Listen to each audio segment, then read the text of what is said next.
I think our listeners want the Eddie McRae to start off this episode. Okay, I can do it. All right. Ready? Yeah. I'm going to go.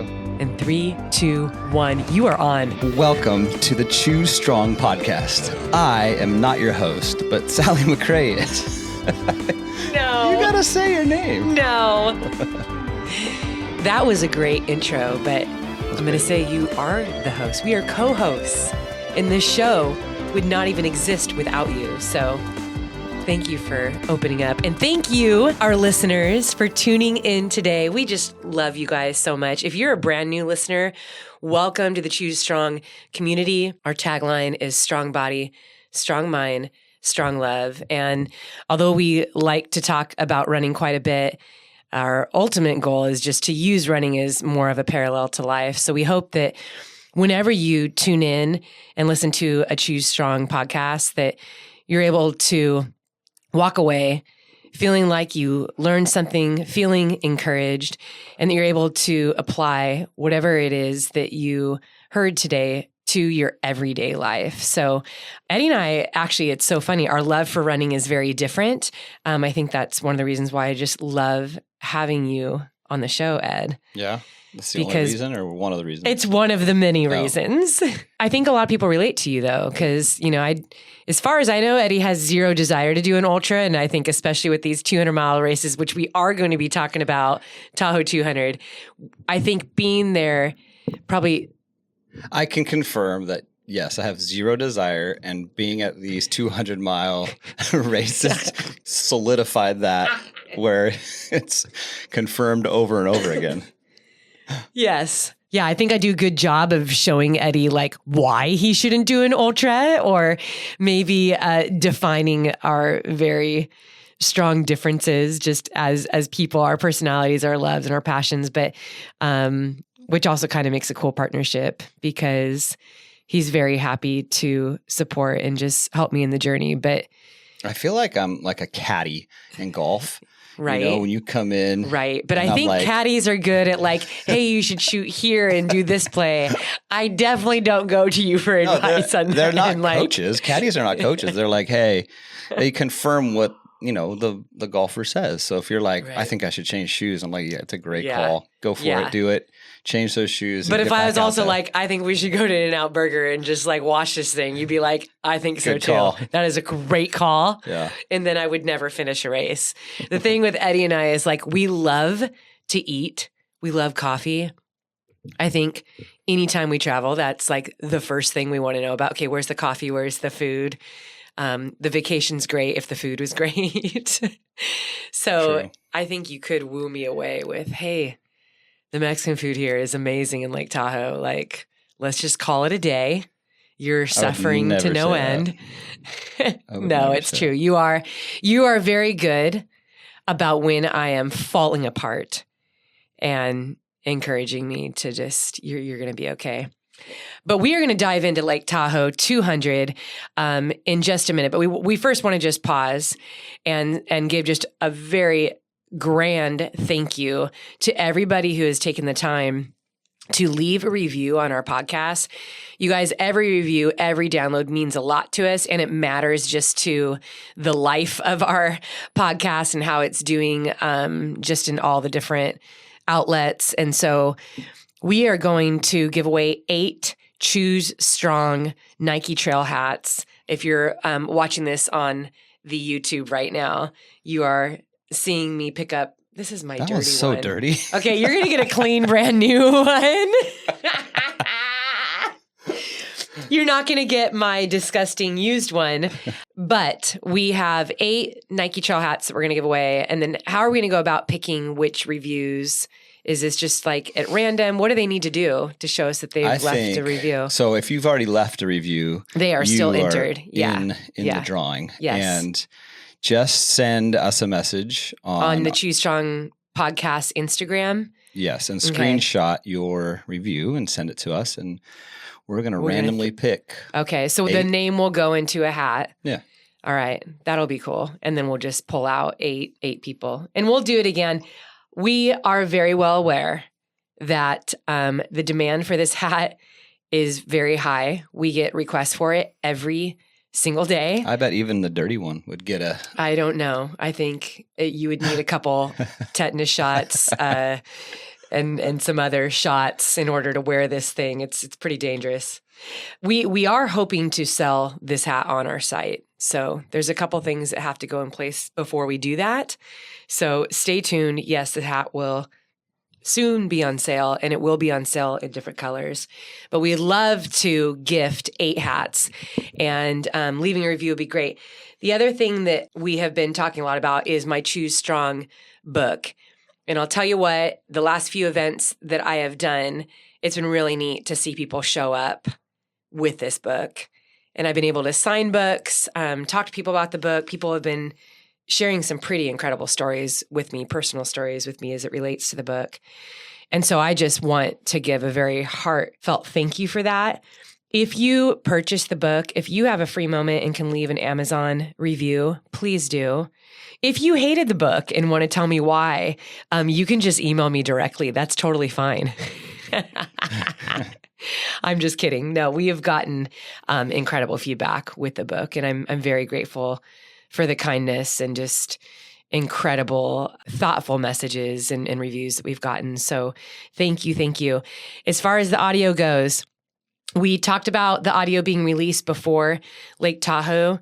Our cover photo got rejected, so then it had to be put back in the queue for another 2 weeks. So we are now probably about 5 days away from it being released in Audible. So hopefully within the time frame that this podcast is being released, we will be days away from the Choose Strong audiobook to be released. So yes, it was read by me. Eddie, my darling, read a couple parts in there, like the foreword by Nick Bear, which was really weird. I read it at first. I was like, this is so weird for me to read because the whole thing is Nick talking about me. So Eddie read that. And then I think there's a couple like closing pages that you read at the end. But yes, I am the narrator on my own book. So that was fun and also so hard. Oh my gosh. I didn't think it would be that hard because I've done a lot of studio work before, but this one, I just felt like the producer was like, say excited one more time. Okay, let's say that one. I can't hear the D. Okay, I can't hear the X. Okay, let's say that one. I was like, oh my gosh. So it wasn't hard, the matter of the book. It was like the pronunciation or like the cadence. When you're reading it flows. But then once you begin to say it out loud and you have string sentences together and you have to be very articulate, that I struggled a couple times where it was really like a tongue twister. Yes. You know? And you want to go into almost podcast mode. You're like, dude, I'm on the microphone all the time. And I've done stuff because I'm in the Nike running app. Mm-hmm. A lot of my workouts are in there. You know, those are all scripted, but it's a little different because you're talking to people that are running. And so you're talking to them like a coach. So I just close my eyes and I just envision runners. Go full Coach Sally. Yeah. But I guess like when you're reading a book, you want them to hear each word. Mm-hmm. And so you almost have to talk just a tad slower than you usually do and be sure to enunciate each word. And so... Yeah, that's just why I'm not going to ever write a book. Oh, is that? Yeah. Is that the one reason? Because you don't want to do an audiobook? I really don't want to do a whole audiobook. That's weird because you can hire people to narrate for you. No, I just won't write a book. Right. Okay. So you heard it here, guys. That's his reason. He's I didn't even know that was ever in your mind to write a book. I actually what would you write a book about? Well, it'd be a lot of pictures and it'd be a kid's book probably. Kid's book. All right, let's dive into why we are doing this podcast, and that is to recap the Tahoe 200. Yeah, I mean, I know that people have been waiting for this episode. Daily, we're getting those messages, which that makes us feel like so wonderful when people are like, when's the podcast coming out? I'm like, wow, people like love this podcast. So thank you for giving us that giant ego boost. Mm-hmm. Yeah, let's dive into this race. I think we can just start off from the fact that it was just 11 weeks after Cocodona 250. Yeah. Do you want to talk about how you were feeling like before leading up to that race, like a couple days or the recovery leading into the week of, and then how you're feeling that week? Yeah, I think backpedaling a little bit before race day would give people like kind of a good picture. Because I know I've been getting messages with like, what'd you do differently? Mm-hmm. And my goal this year, because I want to do the Grand Slam of 200. So for those of you that are unfamiliar with it, and it's fairly new, it is doing Cocodona, Tahoe 200, Bigfoot 200, and Moab 240. So you do all of those in one calendar year. And it comes out that they are completed from May to October. So you basically have 5 months to complete these races. And it comes out to just under 1,000 miles of racing. Yeah, that's a lot. I mean, that's a lot of mileage. You reminded me this week that it was less than a year ago that I did the double summit on Mount Whitney from Lone Pine. Yeah, that was last September. We were the first October. people to ever attempt that and complete it.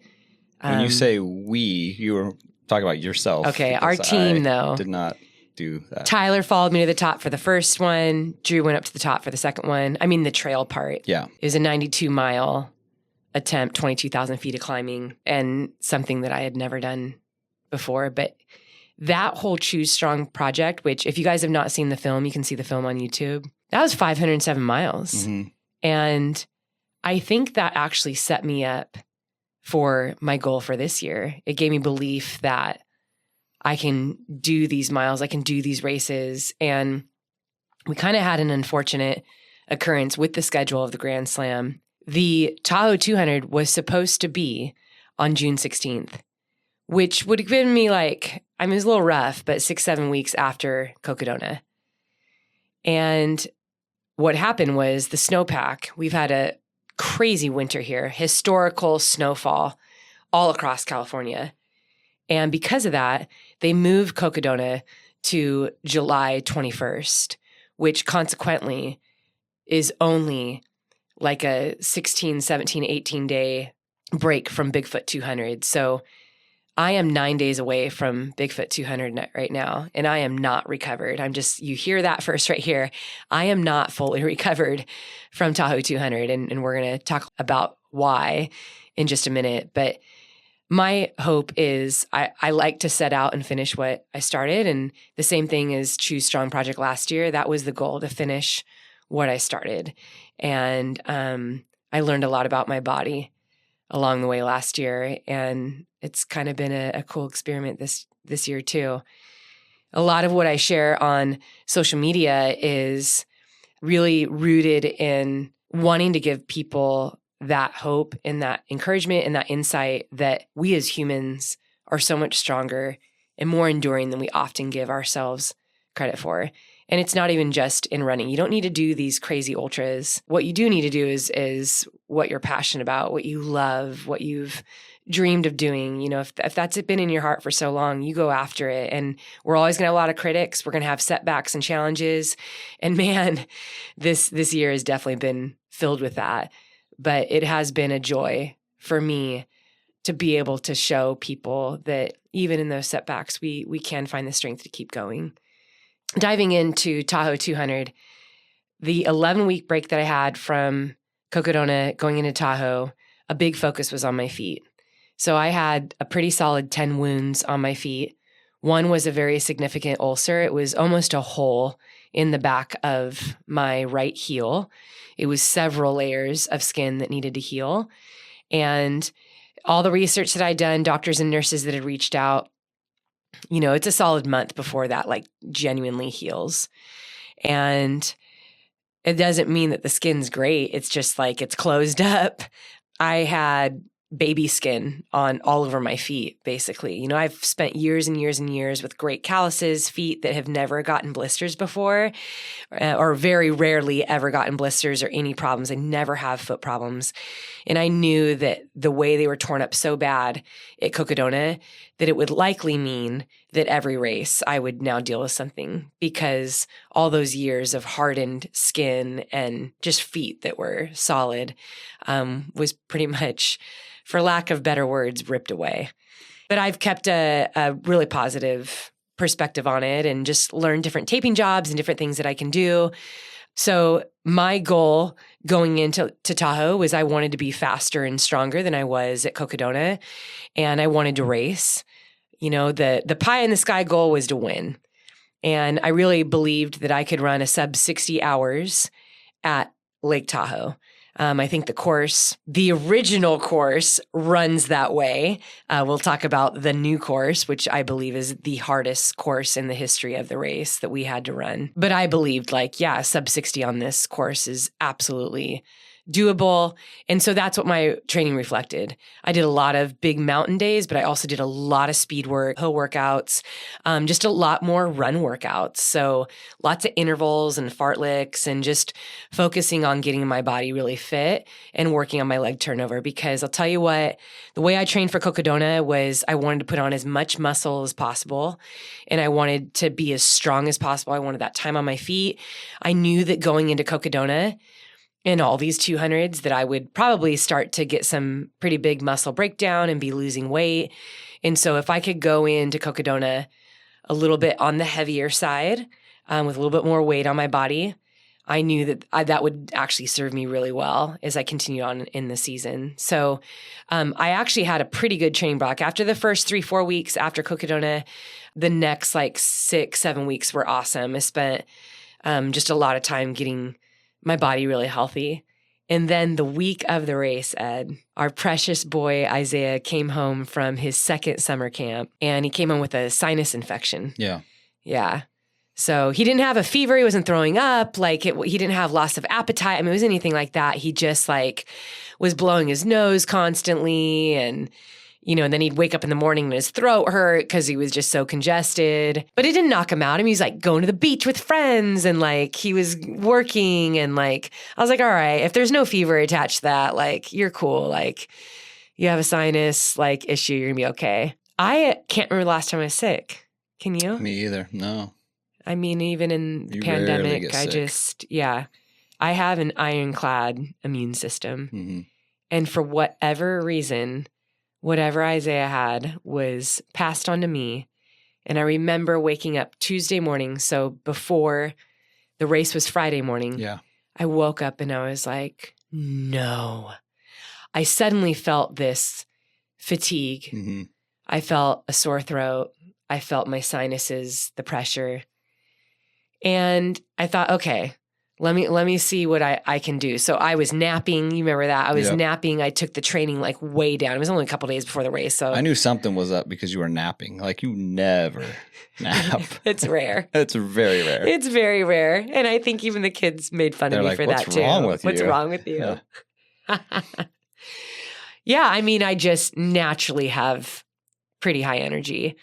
I don't require maybe as much sleep as other people, even in my high training weeks. Mm-hmm. And I'm really grateful for that. But I do force myself to rest. I mean, that's definitely something I focus on. I go to the sports recovery lab. Mm-hmm. I'll take a nap on the red light bed or in the boots or something like that. Resting is something that is important and it's helped me stay injury free and sick free too. So then we hit Thursday and that was the day before we flew out. Thursday is when we flew out. So left. Thursday morning, that was the race day, packet pickup, all that stuff. And it was just an hour and a half flight for Eddie and I from Southern California to Reno. We flew into Reno. So Lake Tahoe borders both California and Reno. It's really interesting. When you're driving around the lake, it's welcome to Reno, welcome to California, welcome to Reno, welcome to California. Yeah, the GPS is going back and forth. And so I knew that morning, I think the discussion with you is just it is what it is. I have an appetite. Awesome. I can taste all my food. I don't have a fever. I'm not throwing up. I just started to weigh all of the pros and cons. And I think it's really important too for my listeners because I get asked this a lot. When do you know to throw in the towel? When do you know when you're pushing yourself too hard? And I think it's very individual. We all have different immune systems and different things that we can handle. And I tell people all the time, what I'm capable of doing today, I was not capable of doing 10 years ago. And so everything is a very patient build and learning about your body and experimenting. And I mean, I still remember one of the first 100Ks that I did, I dropped down to the 50-mile race because I started vomiting in the 100K because I had had like creamy potato soup. It was like dairy, but it was just not good. But vomiting frightened me. I was like, what is going on? And I almost DNF'd. I was told like, you can drop down to the 50. And I was like, I think I can, I'll do the turnaround here and What race is I'll that? head back. Bishop High Sierra. And I think that I look back on a lot of races. I've had my fair share of DNFs. And then I remember Leona Divide 50. This is like April of 2012. I went into that race. I mean, that's probably the last time I was sick, but I had sinusitis, strep throat, and bronchitis. I didn't know it. I was very sick, but I was like, I can do this out and back. It was a training race.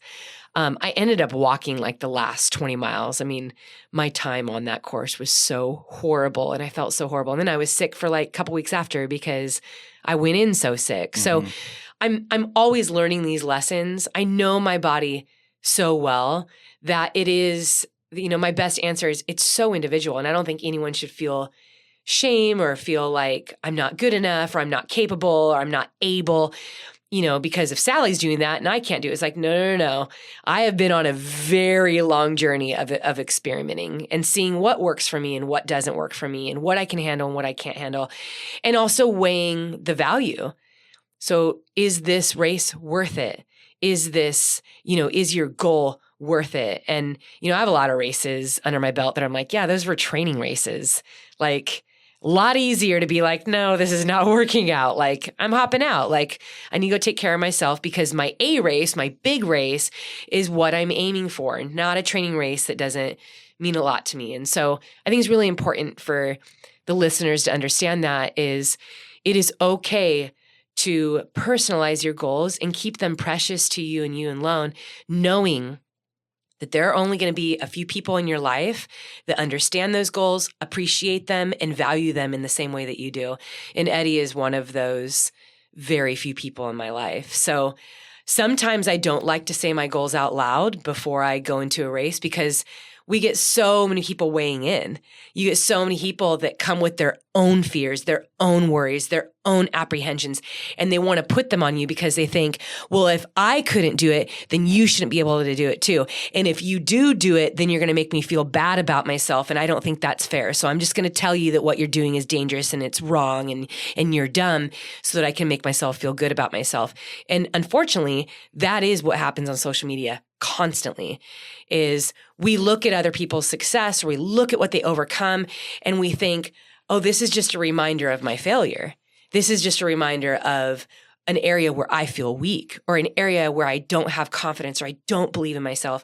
And I love to counter that and be like, that isn't what this is. We should be able to celebrate each other's overcoming and achievements with great joy, knowing that is the journey that they are on. And also understand that like, if they can do it too, that's a human just like me. And I'll tell you guys, I'm a human just like you with so many flaws and weaknesses. And we should be here to encourage each other and inspire each other. Our achievements and overcoming should not make each other feel bad. And that is never my goal. And, like I said before, the history of my journey as an athlete is very long. It's very deep and it is chock full of a lot of failures and setbacks and disappointments. So I just want to encourage you in whatever season you are in, if you are in that place where you're like, yeah, it's just not working out and I just am having a really hard time picking myself back up and believing in myself and seeing that I'm capable, I want to encourage you, do not give up. Take it one day at a time and know that giving yourself this time frame that you need to complete a goal or a time frame that, I need to do exactly what they're doing, that you don't need to do that. You have your entire life, this entire journey that's unique to you. And I'll tell you what, there's one finish line, and that's at the end of your life. And all these races, all these like little events, these are just checkpoints. And you get to try and try and try and try again. And it's okay if you fail 2, 3, 4, 5, 6, 7, 8, 9, 10 times and you keep going because it might be the 11th time that you reach that goal. And so I think when we arrived in Tahoe, my mindset was I dedicated a lot of time to studying and training specifically for this race. Eddie, you remember when I went up for a training, like a 4-day training block? Yeah, on the course. Yeah. Yeah. I mean, you and I were we were working together outside in the sunshine. Remember, you and I had our computers. And I looked at you and I said, I want to have a great race at Tahoe. I need to do a course recon. Yeah. And I had heard a few things about the race. And so I was a little apprehensive about the course. And I thought, if I can get on that course, it's going to give me a lot of confidence. I have a little bit of a photographic memory. I'm really good at time stamping and memory stamping things into my mind. And so, which proved to be incredibly powerful in this race for me. I remember trees and rocks and turns and slopes and how different sections go. It was like I was remembering all of my training miles like so well on this course. It was very, very helpful, especially when I was hitting some really low points. But I had invested in this race. When you and I showed up for that race registration, I thought, I'm just going to give the best with what I have to give. And I think I definitely swept how I was feeling under the rug. Yeah. I didn't make a big deal about it. And I told Tyler and Drew. So Tyler and Drew are making a film, guys. There is going to be a film on this race, and it's going to be incredible. I thought the Cocodona 251 was amazing. Yeah, they did. And it's Tyler and Drew. It's not me and Eddie. I mean, what they do is just, and the way they form a story is just, they're really amazing. We are very excited for this film. We do not know when it'll come out yet because we're also working with them on a couple other things. And I know that they're working with other athletes and other companies. I mean, they've gotten so busy. But I'm thinking it'll probably be September is when we'll see that film come out. So really excited. But I told them, please do not let anyone know that I'm sick. I told Eddie, do not tell anybody that I'm sick. I don't want to make it a focus. I don't want to discuss it. I'm going to go in like I'm fit. I feel fast. I really believe in what I can do on this course. And I'm just going to put it out there. Like I'm ready to race. Yeah, you were pretty confident because you had done a 200 plus mile race now. You know what it felt to go the distance. 250 plus. Yep. Yeah. And you felt strong. You had that 10 weeks plus in between, besides your feet, healing up. But yeah, you felt good, went on the course, did a little recon, and you were feeling pretty confident. Mm-hmm. And then obviously the sickness, a little bummer, but yeah, for the most part, you were, ready to rock. Yeah. So jumping to race morning, it was a late start, which I was really surprised because the weather in Tahoe. So historically, the Tahoe 200 is in June. And because of that, you still get very cold nights. If you look at pictures on the website, you'll see runners head to toe. They're wearing puffy jackets. They have gloves and beanies. There is snow in a lot of the sections. And the course historically is just around the lake. Now, the change to end of July has now put the course in a month where it is very hot. Now, Tahoe 200 is entirely at altitude. The lowest you ever go is like 6,300.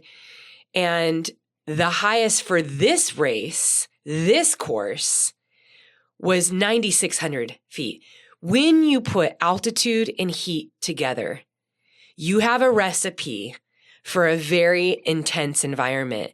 And if you do not train in that, or you're not used to it, or you don't know how to operate, you don't have that experience, it can really break you down. And I think the DNF rate this year, it was high.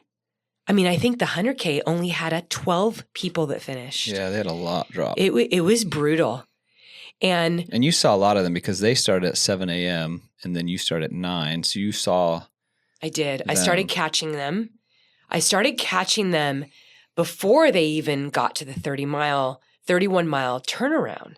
And then as I got to the 31 mile turnaround and I'm coming back, I mean, some of their faces were just. You could tell. Yeah. They were like, what is going on? So let me explain this course this year. Because of the snowpack, because of the fires, the race was forced to do the best with what they had. and find a way to get a 200-mile race. Now, we were told it was 206.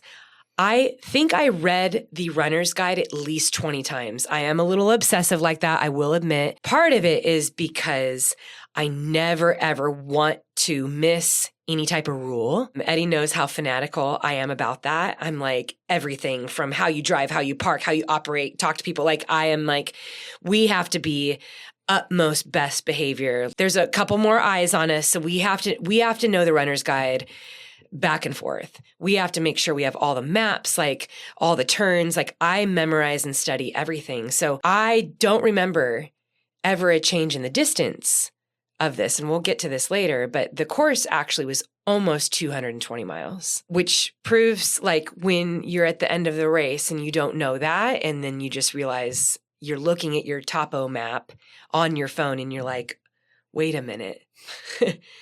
I still have a long way to go. 10, 12 more miles at the end of the race when you think you're done. That's insane.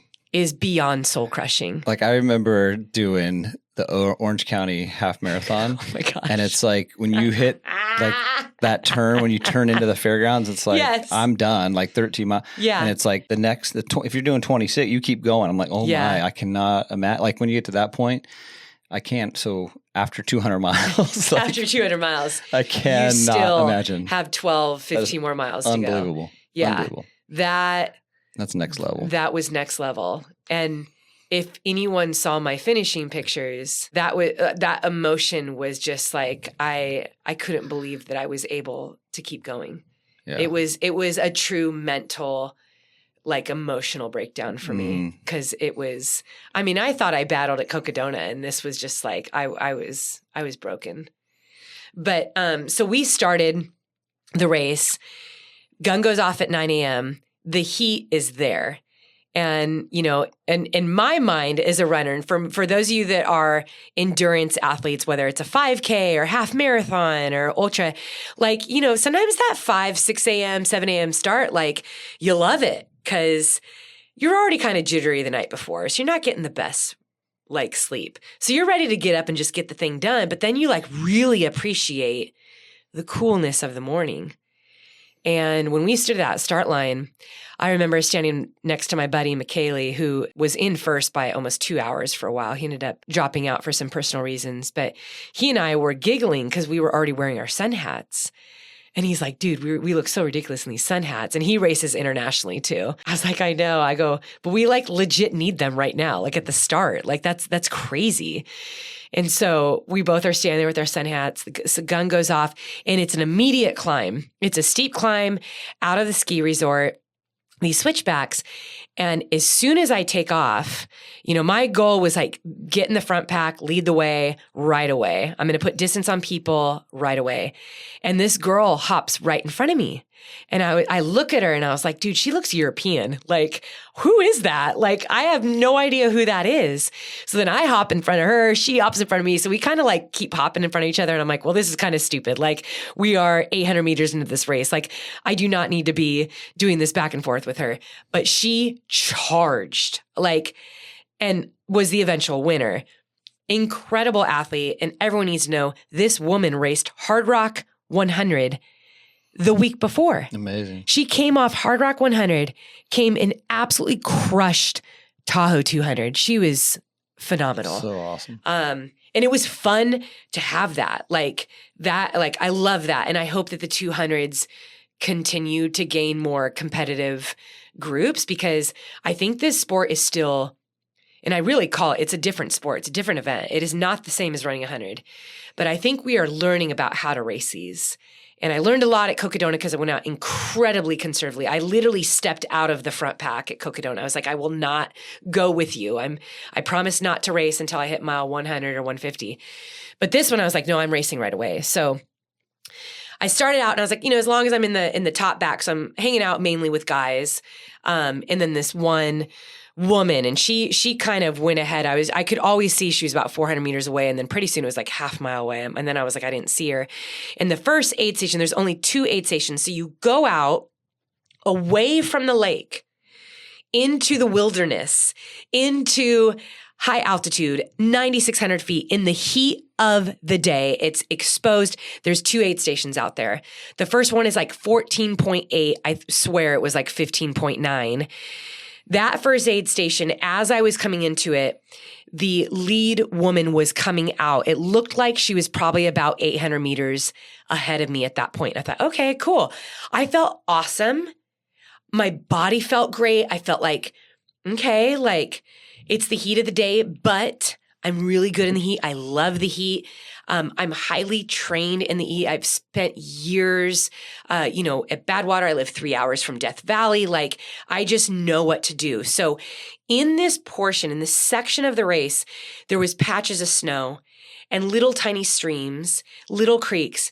I stopped at every one. I was dousing. I was shoving snow in my sports bra and my hat. Like, I was rubbing the snow on my arms. I knew what to do to keep my body cool. It was worth it to have a few people pass me to cool my body down because I just knew.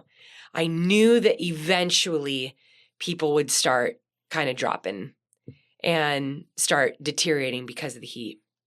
I didn't think it was going to be me because I was like, yeah, I'm doing great. As I hit that first aid station, my goal was to get in and out of there under 3 minutes. So it was the first aid station I had seen. I knew exactly what I wanted. I do remember Billy, Hillary, Drew, and Tyler all there, all of them with cameras, like all filming something. So I think Hillary and Billy were getting like live feed stuff. Drew and Tyler, of course, I never know where Drew and Tyler are. They are literally shadows on the course and they do not talk to me. They kind of just want to capture real life stuff. So they pop out in spots. Behind rocks and trees. In fact, this time they scared me so many times that after the race, they were like, we need to like do a whistle so you know that we're around because we scare you so much. I'm like, you guys totally do. But anyway, I get into this first aid station. I restock, get everything I need, and I head back out. And I did notice that my lungs, we were getting higher. I noticed that my lungs were a little bit congested. My throat was a little bit sore. I knew that sickness was there. It was letting itself know, like, hey, the air is getting thinner. It's getting hotter. And, hey, Sally, we noticed that you're wanting to like push the pace here. Well, you're sick and we don't want to do that.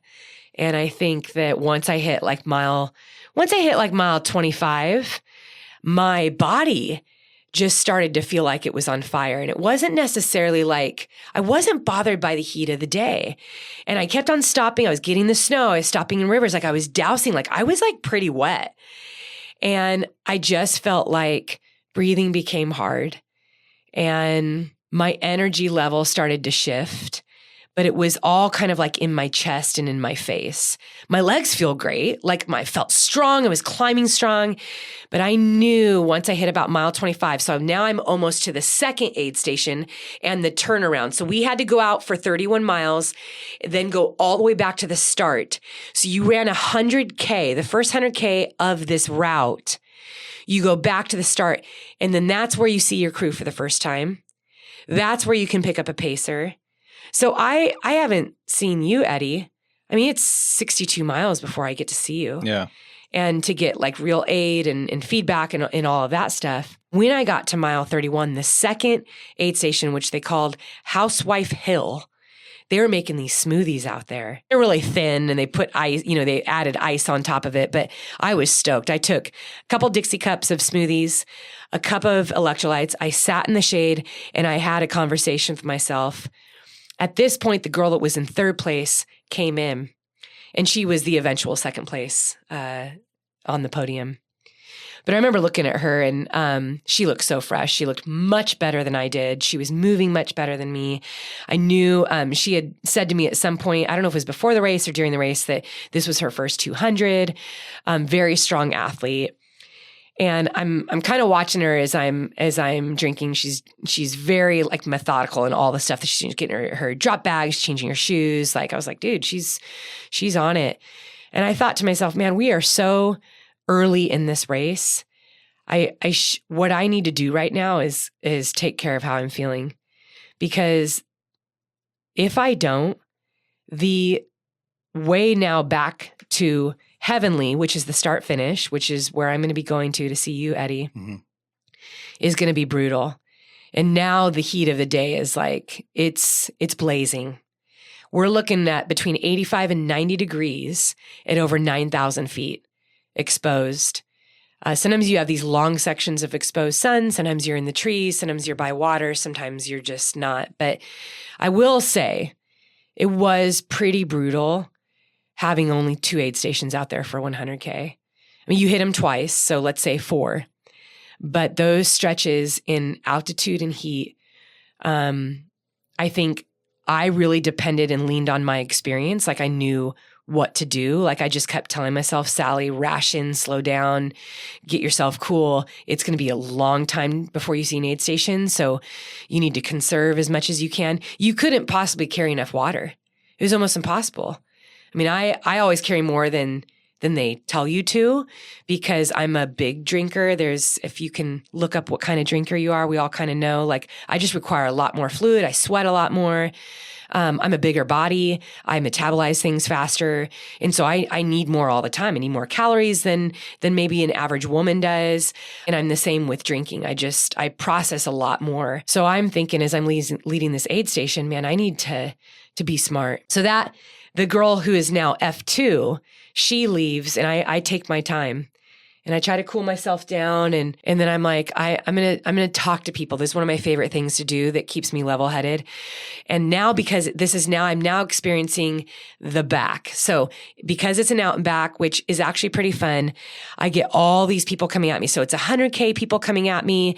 I'm now going to start seeing the 200 milers coming at me.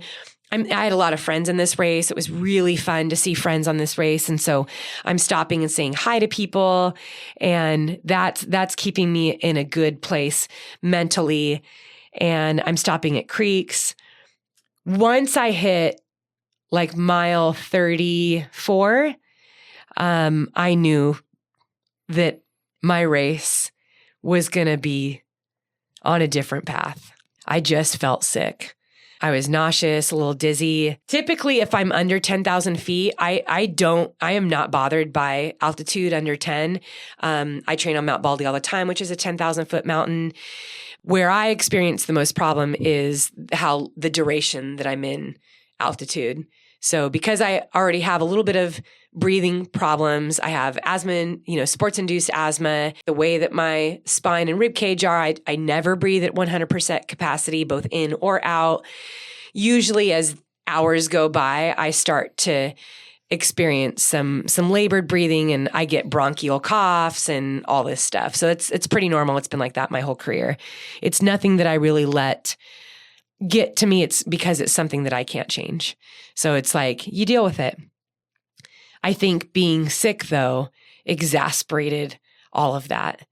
And I started to experience what we can call like my body becoming fried. Like my whole system was just unhappy and revolting. The longer you're kind of in that state, the more problems are going to arise. And I don't really think there's a way that you can make that go away unless you completely stop.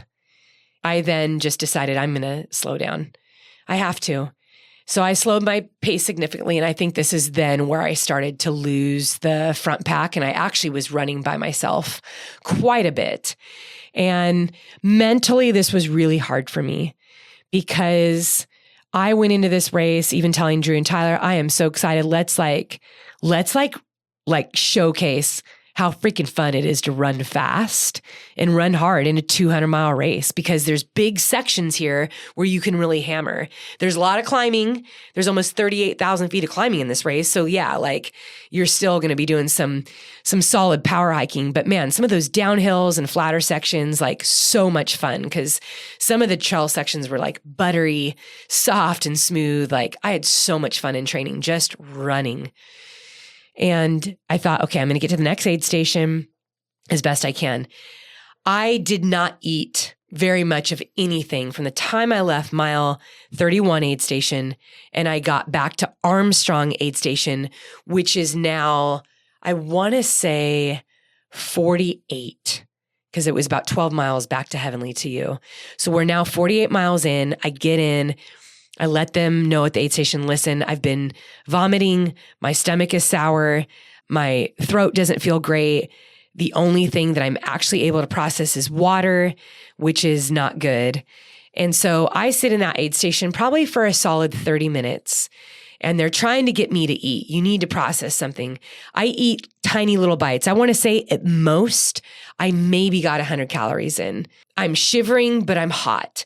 And then I'm super hot. And then all of a sudden I'm just cold. So they put blankets on me and then I take the blankets off. Blankets back on, blankets off. And the aid station volunteers were incredible. In fact, one of them, her name was Sally, and the other one was Stephanie. And they were just the sweetest. And I actually saw them a couple times throughout the race. And they did such a great job just lifting my spirits. And, I left that aid station kind of in the same way. Like now it's pitch black. It's totally dark out. I definitely didn't want, I'm only 48 miles in and already it's like dark at night. Like I was pretty bummed at how slow I was going. I linked up with a couple guys.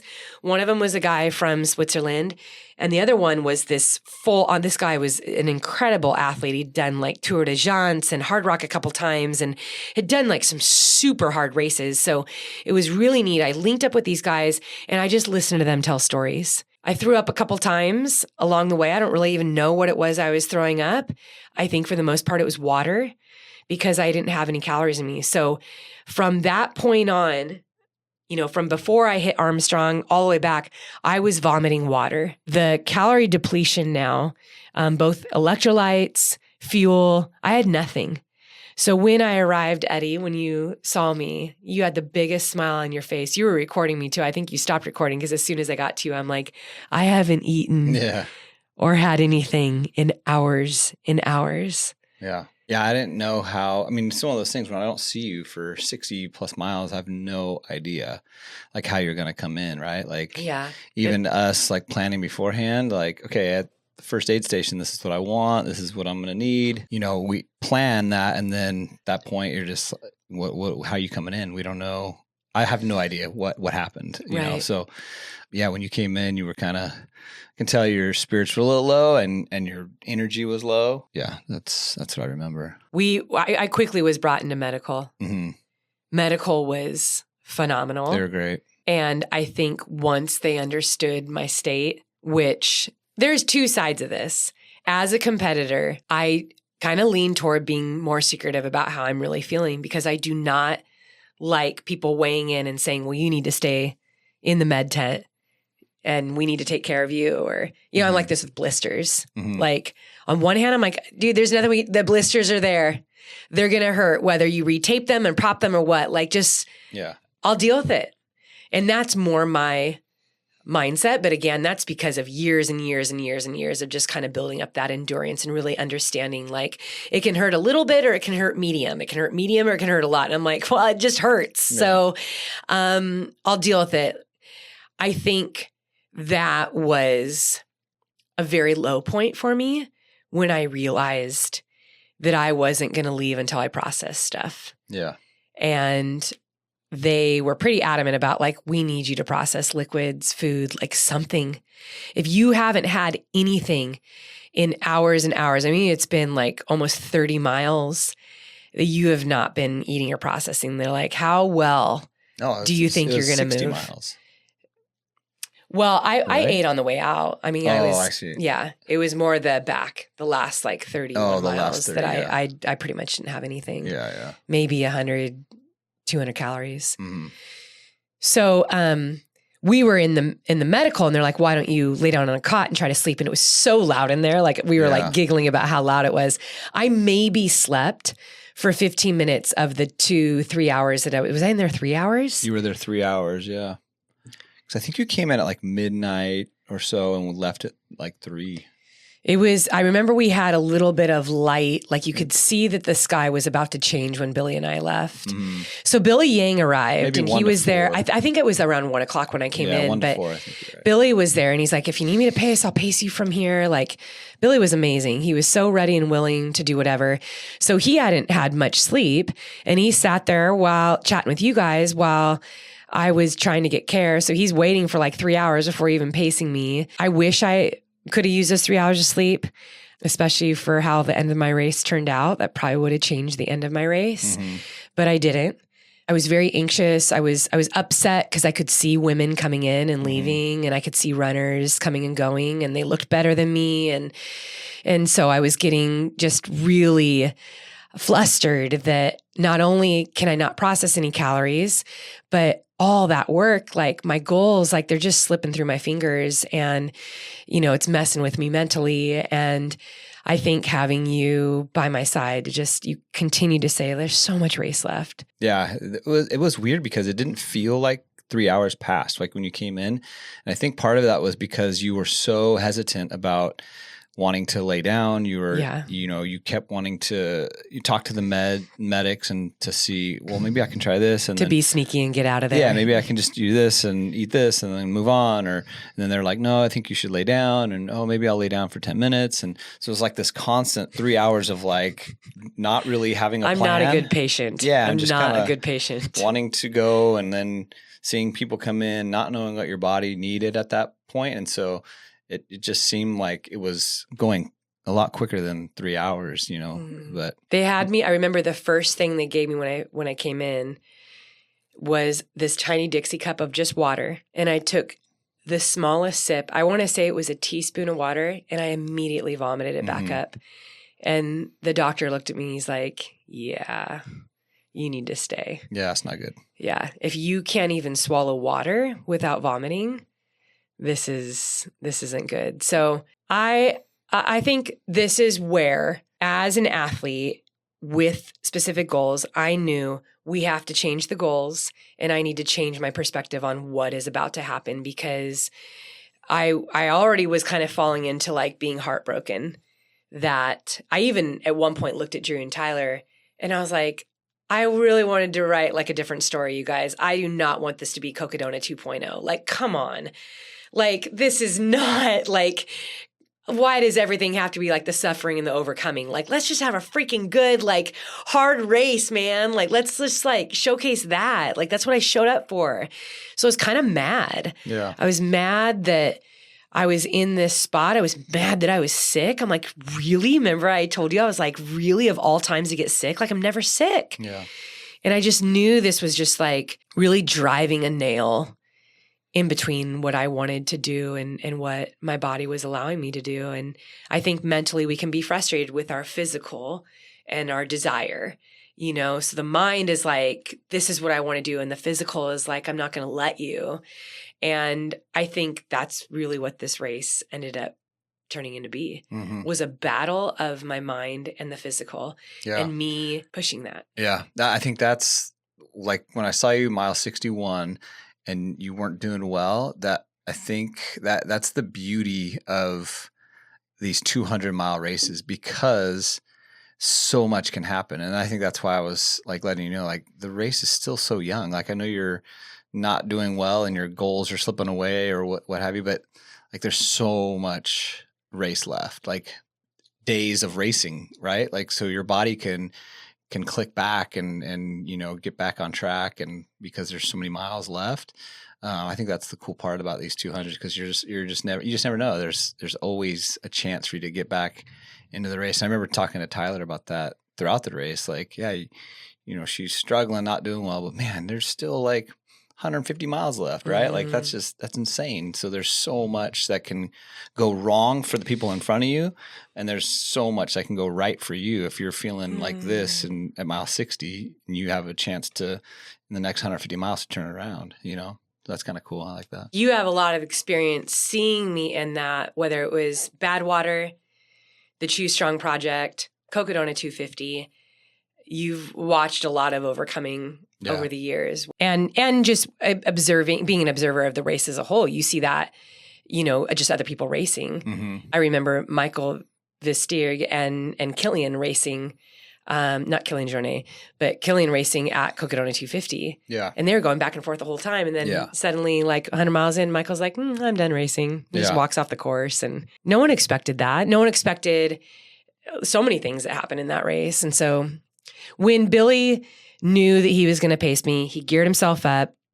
We walked out of that heavenly resort area together. And, I was down, but I was so happy to have Billy. Now, Billy Yang is like a brother to me, and we know each other very well. We're very honest with each other. We call each other on the carpet a lot, but I think it's one of the best things about our friendship is we can be brutally honest and just be ourselves. And we are really good at challenging each other. And I knew that Billy was going to do that in this section. We've known each other for almost 15 years. And so Billy he knows a lot about my racing, and he's been there for a lot of my races as well. So when we left, I had finally processed, I think, a triangle of quesadilla. Then they sent that in my pack with me, a couple pieces of quesadilla. I had processed some water, I think a little bit of electrolytes, and maybe, did I have some type of caffeine? Like, I felt like I was given like Red Bull or like maybe coffee, or maybe not. I had a drink. I had something. I don't think you had caffeine. Yeah, I had some. I'll be honest. So the calorie total still was very low. So low. It was maybe 150, 200 calories. So I did leave sick, in a calorie deficit, and tired. I didn't sleep. This wasn't a rest stop for me. So I left with Billy. We started to climb out. It's the same climb that we did at the start, but then you go right, because now we get to go toward Lake Tahoe, like the original course, but now we're only going to do part of it. He and I start climbing, and we actually start running well. And he's telling me, try to eat more of that quesadilla. And I'm taking little bites of it. We're about 3 miles into this 18-mile section that he's pacing me. And I love this section. I actually ran this section a couple times in training. I knew the curves and the turns, and I knew where like rocks and boulders were going to be. There's these couple pieces that I just really love, and the way it opens up to see the lake. And there's a couple viewpoints on this section that there's even like a little bench that I couldn't wait to show him. And I knew there was going to be snow patches. So I felt very at home in this section, and we just settle into this rhythm of running. And about 3 or 4 miles in, my body is just on fire. And I stop and I sit on a rock, and Billy kind of like, he's a little like, why is she sitting down? Like, I don't do stuff like that. Like, just stop and sit on a rock. And he turns around, and he's very patient. And I look up at him and I go, how am I going to do this? And he's like, what do you mean? And I go, well, it's not even the heat of the day, and I am on fire. I go, I have completely torched my system. I go, I know what this is. And when you blow up your system, like you are in a deficit forever. I go, I will, for the rest of this race, have trouble processing my calories, staying cool, and even like processing the tiredness. Like my regulation system is off. I go, Billy, I have so far to go. I go, this is really rough. And I'm like, I'll be honest, Billy, I go, I'm so disappointed. I'm so disappointed that I have fallen back so far and I'm moving so slow. In good old Billy fashion, he was just like, yeah, Sally, but you know how to do this. Like, he's like, you kind of are like a good at suffering. Like, we kind of had a laugh about it. He's like, you're good at suffering and you're moving well. He's like, let's just like keep going. I don't know. Like, let's just keep going. Like, come on. Like, we'll figure it out. We'll slow down if we need to. We'll eat. Like, we can turn this around. So he's super positive. And as the miles clicked off, I just became so grateful that I had a friend to run with, and a friend that just reminded me of the journey. We talked a lot about that. You know, these races are just opportunities for adventure, and sometimes they turn into opportunities to test your limits. They're opportunities to step into a place of discomfort and see who you are in those moments. And sometimes when you're in those moments of discomfort, that's where you realize how strong you are. And so we talked a lot about that, and it was very uplifting. I think at some point, Billy posted a picture of me eating snow. Now I'll tell y'all, I ate so much snow in this section because my system was so low, and I didn't care how dirty the snow was. But if you think of like having like a slushie or like an icy on a hot day, you get in that brain freeze. That's what I was looking for. Is I was like, freeze my brain, freeze my body. It wasn't about like staying hydrated at all. I mean, you cannot get hydrated enough eating snow. Now, when you went up there for the course recon, was that part of your strategy? Did you go up and eat snow? And So when I was out there for the course recon, I lost the trail. There was so much snow. You couldn't. I had to take a different route. It was like a wall of snow. But you didn't eat it? No, I did not eat it because there were so many flowing brooks and streams. Yeah. So I I must have drinking. I had like two gallons of water, just from the creeks and streams. It was amazing. But this I knew there'd be snow there. And so I constantly, same thing, just cooling the body down. But it was my nature slushie. I was just shoving that all over my body, eating as much of it as I possibly could. And that helped. And then we got down to that aid station. And by this time we were at mile 80 and dropped Billy off with his wife, Hillary. And he said, all right, I'll pace you at the night section. And I took on that next section pretty much alone. I ran pretty much alone that next section. I think I passed 2 women. I don't know how. I tried to eat in that aid station before leaving Billy. And what did I end up having? I think I did get in a couple hundred calories. And then I tried eating that now very disgusting quesadilla that was in my bag. That thing was in there for long. Like 12 hours. No, it was longer than that. I mean, we were pulling that thing out. We're like, what is that? How is it still like How is it here? in there? This now greasy, cheesy gross. mass with like maybe a flour tortilla around it. I remember at one point, I'm like, do you still want this in there? Like, yeah, keep that in there. I'm like, seriously? You were like so adamant about, keep that in there. I'm like, what? All right. Oh man, that's so good. Yeah. I think because I was processing so little calories, it was like, if something worked, then I'm going to do it. Yeah. And so that next section was 20 miles. Now that next section was brutal. Yeah, 20 miles, fully exposed. I remember coming in to Green Village and I was wrecked. It was so hot. And there was a stream just a few miles before Green Village that I doused myself in. And it's Village Green, but Green. Okay, whatever. Cares. Just saying. Village Green. Come on, Green Village is right. Like adjective and noun. Come on. And it was only 18.38 miles, not 20. Just saying. Just for the record. I'm sorry. Yeah, I have it right here. I'm just reading it. Yeah. On there it says that. But remember, this course was more than 18 mile, whatever. Lots of extra mileage added in a sneaky way. And in fact, that was one of the things that runners were joking about on the out and backs. Yeah. They're like, dude, what's your mileage? We were all asking what each other's mileage was. And they're like, we're thinking it's a little bit further to each aid station. We're like, yeah, I think that's the one thing we're all agreeing on is these sections are, mile longer, half a mile longer, 2 miles longer. Yeah. I think on this aid station, like mile distance to the next, and where it has like, 18.38, they should just like say 20-ish. Yeah, 20. Instead thank of these you. like specifics. Yeah, 20-ish is right. 15-ish. Because the descent into Village Green was so long. It was shockingly long. I couldn't believe it. Yeah. But that section, I actually got into a good rhythm. I was by myself and I kind of was just able to lock into this meditative state and have a good conversation with myself. I just dropped off Billy, who put me in a really positive mood. I was remembering your words, Billy's words about like, you have so much race left, like anything could happen. And then passing a couple girls, like that made me feel, I was like, all right, yeah, I passed, I made up a little bit of ground. A really funny thing happened though, was somebody found me like 4 miles before I got to Village Green.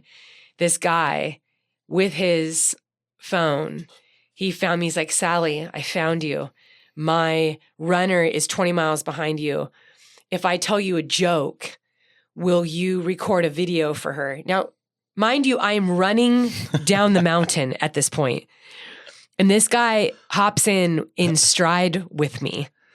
And I'm like giggling to myself. I'm like, there's no way this is actually really happening. He wanted you to tell a joke, or he was? He had a joke for me. He's like, I will tell you a joke if you will send my runner a video message. And I was like, yeah, I love a good joke, dude. So, and it was like super sweet. Yeah. When I realized how far this guy had ran in to find me, I was like, that is like like we all need friends like that. Bro, you deserve the joke. If you're going to run that 6 far to get me. miles. 6 miles. This guy ran in from the aid station 6 miles to find me. So I run down. I mean, he only ran with me for like 2 minutes, you know, and I like do the Was it a video. good joke? Yeah, it was a joke I've heard many times before, but it made me laugh. And he was a sweetheart. And it was, you know, it was one of those things where I was like, if I can encourage someone behind me in this way, and this guy like worked so hard to get up the mountain to find me, I was like, that's pretty rad. So then I continued on, saw you. When I got to Village Green, what did I eat, drink? I'm trying to think because we're looking at very little calories right now. Yeah, let's see. I'm trying to think back to that one. That was next to the little creek, right? Yes. And I remember going in and it was all hot food. Yeah. And all I wanted, I was like, do you guys have smoothies? Do you have popsicles? Yes, that's right. Do you have any fruit? They had like 8 pieces of watermelon left. Yeah. And it was all like veggie burgers and chicken burgers. And I was like, so then I just came back to you. That's right. Because then you asked me. I was like, please get a smoothie. Get me Gatorade. No. Like when you came in, I felt like the biggest loser because you're like, oh, do you have like something like cold? Do you have ice in that ice chest? Yeah. I'm like, no, I don't. Yeah, I do remember you not having ice. And I was like, are we rookies? I know, or that was, you had one job. I know. It's hot. I blew it. You didn't blow it because we were right by the creek and it was amazing. I went and doused myself in it. I mean, I couldn't have asked for like a better situation. Yeah. But you did. I think what I ended up having was a cold brew. I had like a nitro cold brew. You put that over ice for me, which was awesome. Mm-hmm. And the aid stations always have ice. It wasn't like a big deal. You're being hard on yourself. And then I'm trying to think what I ate. I think I maybe had some fruit. And you did have some fruit, but you didn't eat ramen much of it. or no, you didn't have any ramen. Yeah, I just like, but then I told you like smoothie would be great, Gatorade would be great, like just liquids. Like I just need something to. Yeah, which is so interesting to me because I was telling Jason helped me crew you. Jason Hume, big shout out, buddy. And we love you. I remember telling him like, okay, she wants a smoothie right now in this moment, but in 13-ish miles when I see her again, like you know what I mean? Like anything can happen.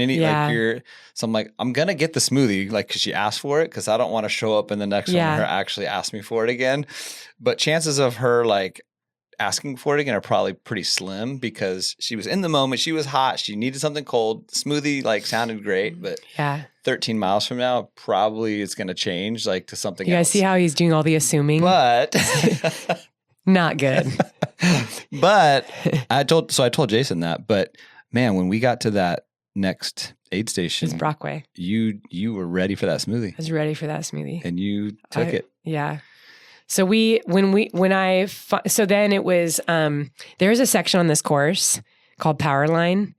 It's like 45% incline. I saw pictures of it. It looked for 1.4 miles. Pretty gnarly. So I left Village Green. You climb up into the neighborhood, like these steep, it's like a neighborhood of switchbacks, but it's road switchbacks. Mm-hmm. These gorgeous big 3-story massive homes. I mean, like mansions.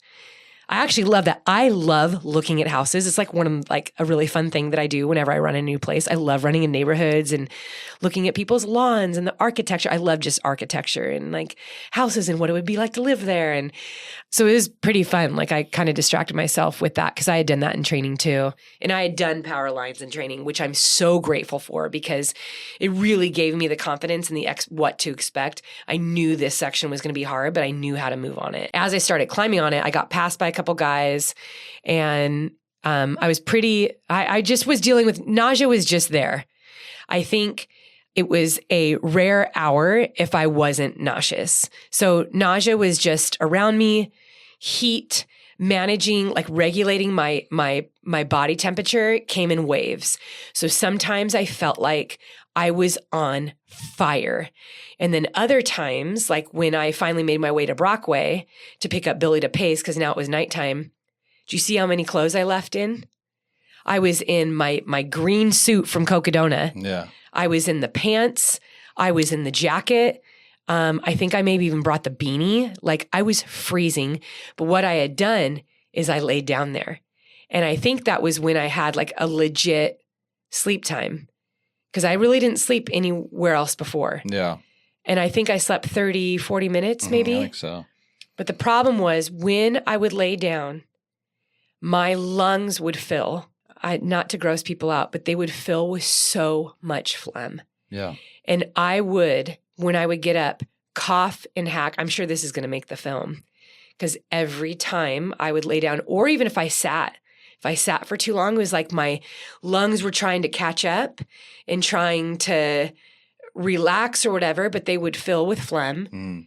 And it was pretty brutal for the first 10 minutes. I would just cough and cough and cough and spit up all this junk. Sometimes cough so much that I would start throwing up because I was just like gagging.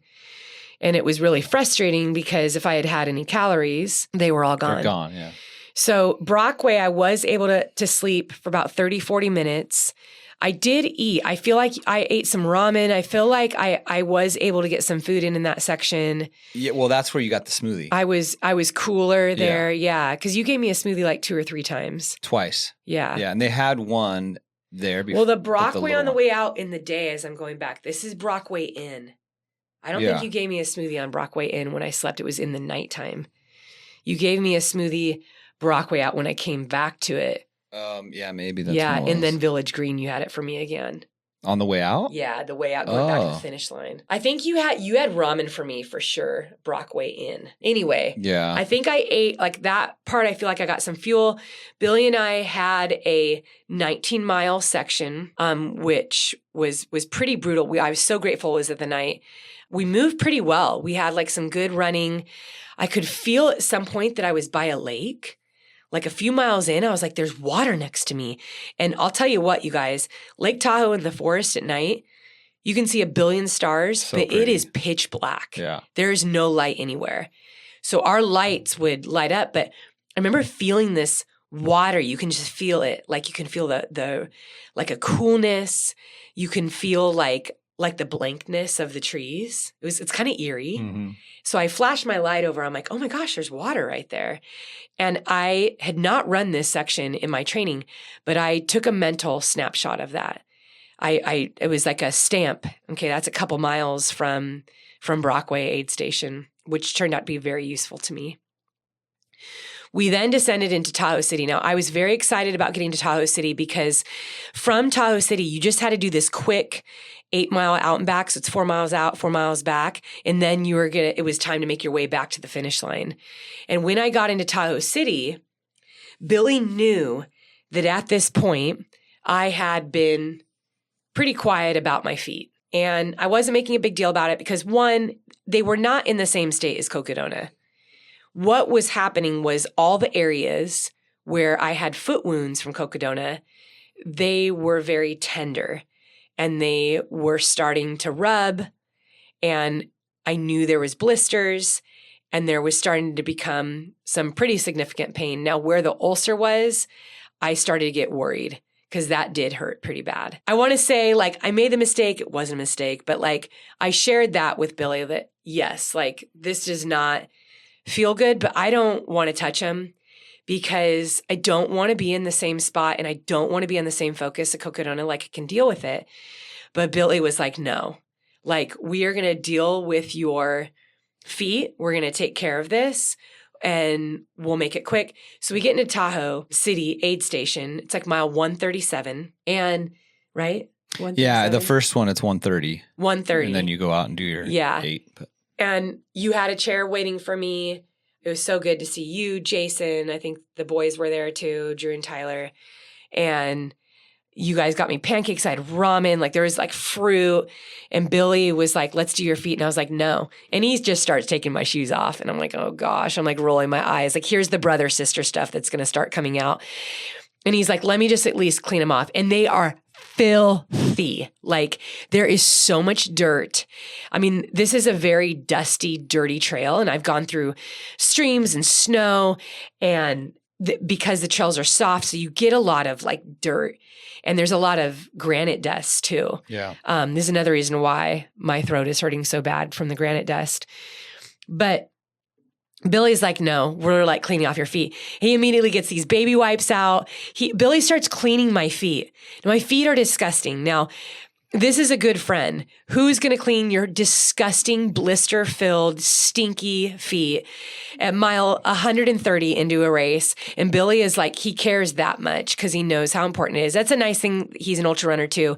He just knows if you don't take care of him right now, that it's only going to get worse. And so we argue back and forth. He's like, I'm going to go get medical. I go, no, because then I'm going to stay in here for another 30, 40 minutes. And I could see that the second place female hadn't come in yet. And I was like, dude, I'm not that far from her. I think at this point I'm fourth place. So I knew second and third they hadn't come back to Tahoe City yet. And so I was like, yes, they're on the turnaround. So I was a little fiery. I was a little like, no, like I knew I needed to eat. I knew I needed to get calories in. I was still in a really big deficit. I think you and I should add up how many calories I had over the course of the whole race. I don't think it was more than 4,000. I was going to say, it won't take long. Yeah, it won't take long. So I'm on fumes. Billy says, I will tell medical to be fast. And I'm like, all right.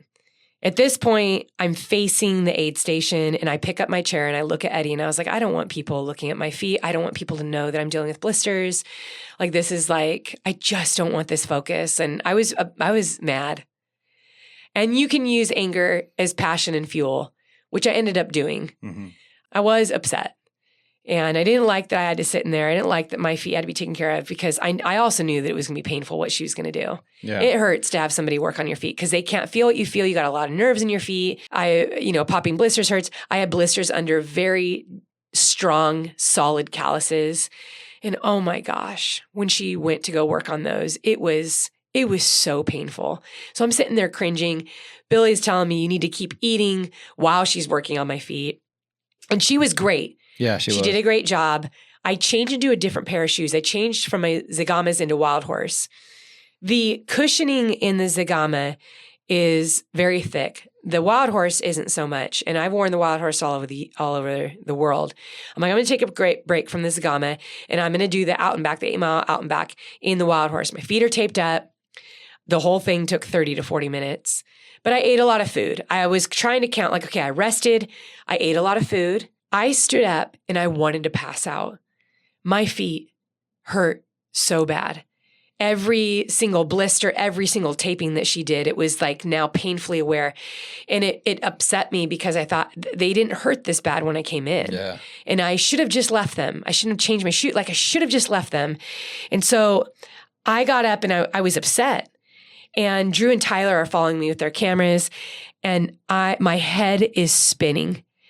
And I wanted to like just make my hands into a fist because it hurt so bad. And I didn't. But I'm walking very slowly because it's like suddenly I get like this PTSD from Cocodona, how every time I slowed down or I stopped, I had to get used to this excruciating pain and embrace it mentally and kind of be one with it and accept it. And then somehow I just then got myself to run. And I was in that moment again. And I was like, there's no way this is happening again. I hate this. I hate this so much, but I have to get used to the pain in my feet now. And I've been here before. I know what to do. And it took me a good 4 or 5 minutes of walking. And then I started running. When you left, it was on road. Yeah, it was a bike path. How much it was? It was like 400 meters, and then you hit the dirt. Oh, yeah. Okay. This is the least amount of climbing this section. It was only about 700 feet of climbing in the 4 miles out, and then you descend 700 feet on the way back. But you're going out to this water station, an unmanned water station.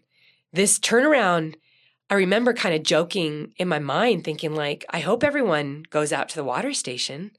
I hope that everyone does due diligence, because I thought that because they say you have to check in with somebody when you get back to Tahoe City. So I was like, oh, I bet that we have to tell them what's at the aid station. There's going to be a stuffed animal or a sign-in sheet or something to keep everyone accountable that you actually went to that water station. But as I started to go out, I started having very light hallucinations.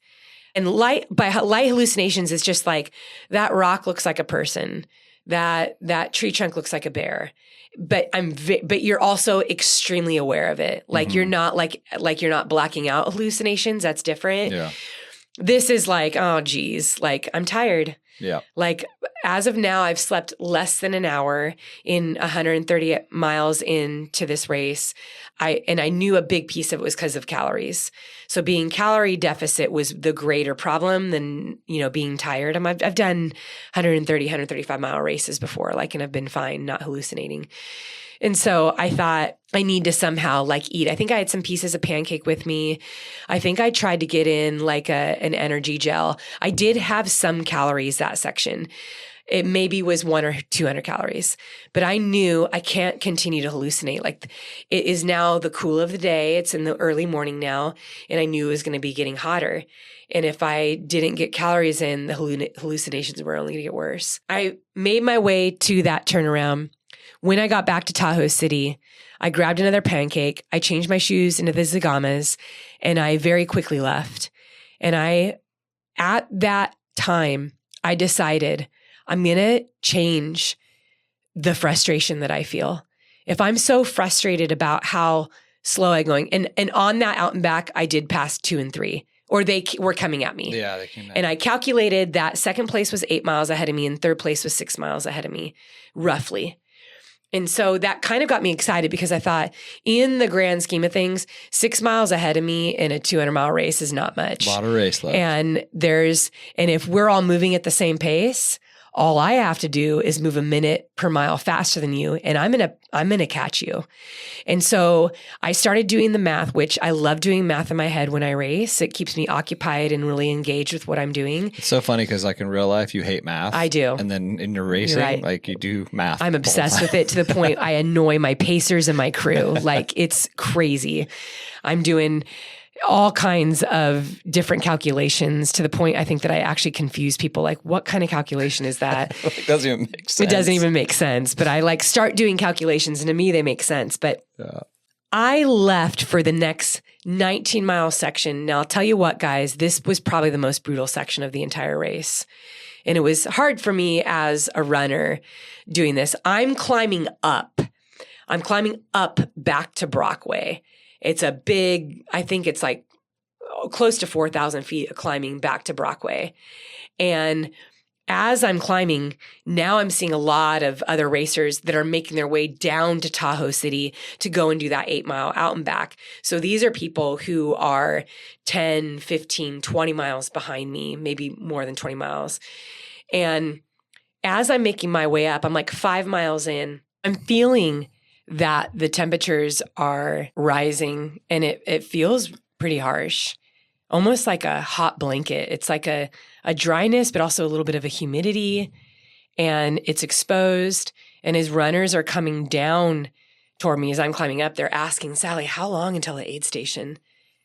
And I'm looking at my watch, and I'm 5 miles, 7 miles. I get further up, 10 miles. And you can just see the heat and the tiredness on their faces, and people needing water. This entire section had no water. There was no snow. There was no creeks. I started to get a little nervous, and I thought, if I don't take care of myself right now, I'm already not in a good place, but I have to take extra care of myself right now, because the goal when you're running in the heat, especially if you're doing a long race, 100 miles, 200 miles, is to move gently and efficiently in the heat of the day.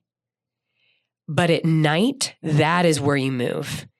If you're chasing, racing, trying to pick up the pace, you do that in the night, because temperatures, heat have a very strong say in how you're going to move. It really does dictate your pace. It doesn't matter how fit you are.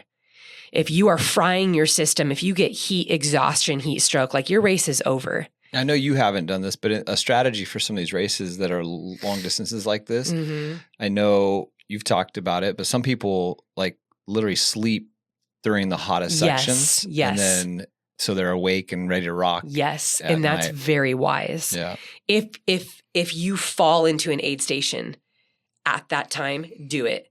Stay in the aid station the longest, knowing okay, the other aid stations I'm going to get in and out. It's the heat of the day. Take care of yourself. It will pay dividends. And, there were a few runners as I was kind of climbing my way back in the women's field. There were a couple ladies, like when I was coming upon snow, they weren't stopping the snow because they wanted so badly to stay in front of me. They weren't stopping in the creeks. They weren't stopping in the rivers. And like, so I would pass them and then I would stop in the creek for like 5 minutes. Which makes sense if there was like 2 miles left, right? Exactly. But when it's But I got worried about these women. I was like, what are you doing? This is your lifeline. Like, this is your opportunity to literally save your race. So all the ladies that did that, I was like, and at all the runners, really, there was men and women that I was passing as I was slowly working my way back up, that I could, you can just tell too, like they're looking behind themselves, they're getting super excited when they pass and they're picking up pace. And you're like, this is not the place to do that. The heat of the day when there's 70 miles left is not the time to do that. And I absolutely buried these runners later on. But I remember coming into one of the aid stations and hearing Hillary say, like, yeah, there's a couple girls who keep frog hopping. I'm like, yeah, because I'm passing them. I'm getting to a creek or snow and I'm letting them pass me because I'm dousing myself. I'm cooling myself down. And they're so running scared because they want to pass me so bad. It wasn't long. I mean, it would only be like a mile or two before I passed these ladies and I never saw them again. Mm-hmm. And they did not look well. And I just want, like, obviously it's not my place to say to someone, but I wanted to be like, hey, like, why don't you stop in the creek with me? Or like, do you want to cool down too? And I'm like, what are, like, this is essential to survival. This has nothing even to do with the race. And that's kind of the mode that I go in heat. You do not mess with heat, because it can turn on you at a moment's notice. You can feel great and 2 minutes later have full-blown heat exhaustion. It just is dangerous. And I think that, you know, if we were in cooler temperatures, let's say that this was like in June, where, you know, people are getting into puffies, it's a lot easier to warm yourself up. It's a lot easier to layer up and like kind of play around with, is that too much layers or too little? I mean, it's the heat that takes people out. It isn't always the cold. Like, some people do get the cold wrong. You can suffer from hypothermia or having to stay in an aid station and warm yourself up. But the effects of heat, if you are not taking care of yourself, it can be very damaging. Mm-hmm. And so I knew at this time, I have to take care of myself. Well, I'm 12 miles into this section. It's a 19-mile section. And I can feel, I feel something is off. My lower back starts hurting. My body's like heating up. I'm getting all the symptoms that I get when I get my period. And I stop to go to the bathroom, and sure enough, I start my period. And I was furious. I can't even explain how angry I was in this moment, because one, it wasn't time for me, and I'm regular and all the things. I'm not going to go into great detail, but what I've noticed at both Cocodona and Tahoe 200, I had a surprise, and I'm curious if these type of races are screwing up my system so much that it just is wreaking havoc on my hormones. And, you know, obviously I'm pushing my body. It's like all over the place. And I'm at altitude. I mean, that altitude plays a part in it too. So then I'm dealing with that. I don't always feel great when that happens. So I will say, by the time I reached 15 miles into the 19-mile section, I was like, I'm going to use this anger as fuel. Like, I have to. I'm so angry about being sick, about my feet hurting, about not being able to process any calories. I've only processed a few thousand calories up until this point. Like, I'm so low on energy. This heat is literally soul sucking, and there's no water anywhere. And I'm looking at my bottle. I've got about a half a liter left of water. And I start making my way up, and I think I'm going to do the best with what I have. I just need to get to Brockway. I'm now like 3-4 miles from the aid station, and that lake is there. And I think, well, I can't drink from the lake, but I can go and get myself totally wet. So I run over to the lake, I rip my shirt off, rip my pack off, and I just start dousing my whole body in water. Suddenly Drew and Tyler like pop out of the middle of nowhere. And when I get up to leave again, I start going on the wrong trail. You know, there weren't any markers around, but you are required to carry a map with you, which was very helpful. So the topo map was amazing. And of course, Drew and Tyler, they don't say anything. They can't help me. They can't do anything. And they're trying to catch the full live race as it is in all its rawness. So I start going down the wrong trail, and I'm like, this doesn't feel right. So I take out my phone, and they're just following me quietly as I'm going down the wrong trail. I take out my phone. I'm like, oh gosh, I'm going the wrong way. And I turn around and start running back. And I kind of like give Drew and Tyler this look like, whatever, like you guys didn't tell me, but like they can't, they're not allowed. Like it's kind of like on The Amazing Race, right? In The Amazing Race, they're same going thing. The wrong way. The cameramen are not allowed to say anything. They can't do anything. But I kind of gave them this look, like a laugh, like, and we didn't exchange words or anything, but it was just one of those things where it was like, I love that they stay so true to their job and their assignment that they're there to capture that too. Like, hey, idiot, you're going the wrong way, but we're not going to tell you. So I'm cooled down. I'm very encouraged by that. I'm cooled down, but I'm thirsty. I'm hungry. I'm in a calorie deficit. I'm angry that Mother Nature has shown up.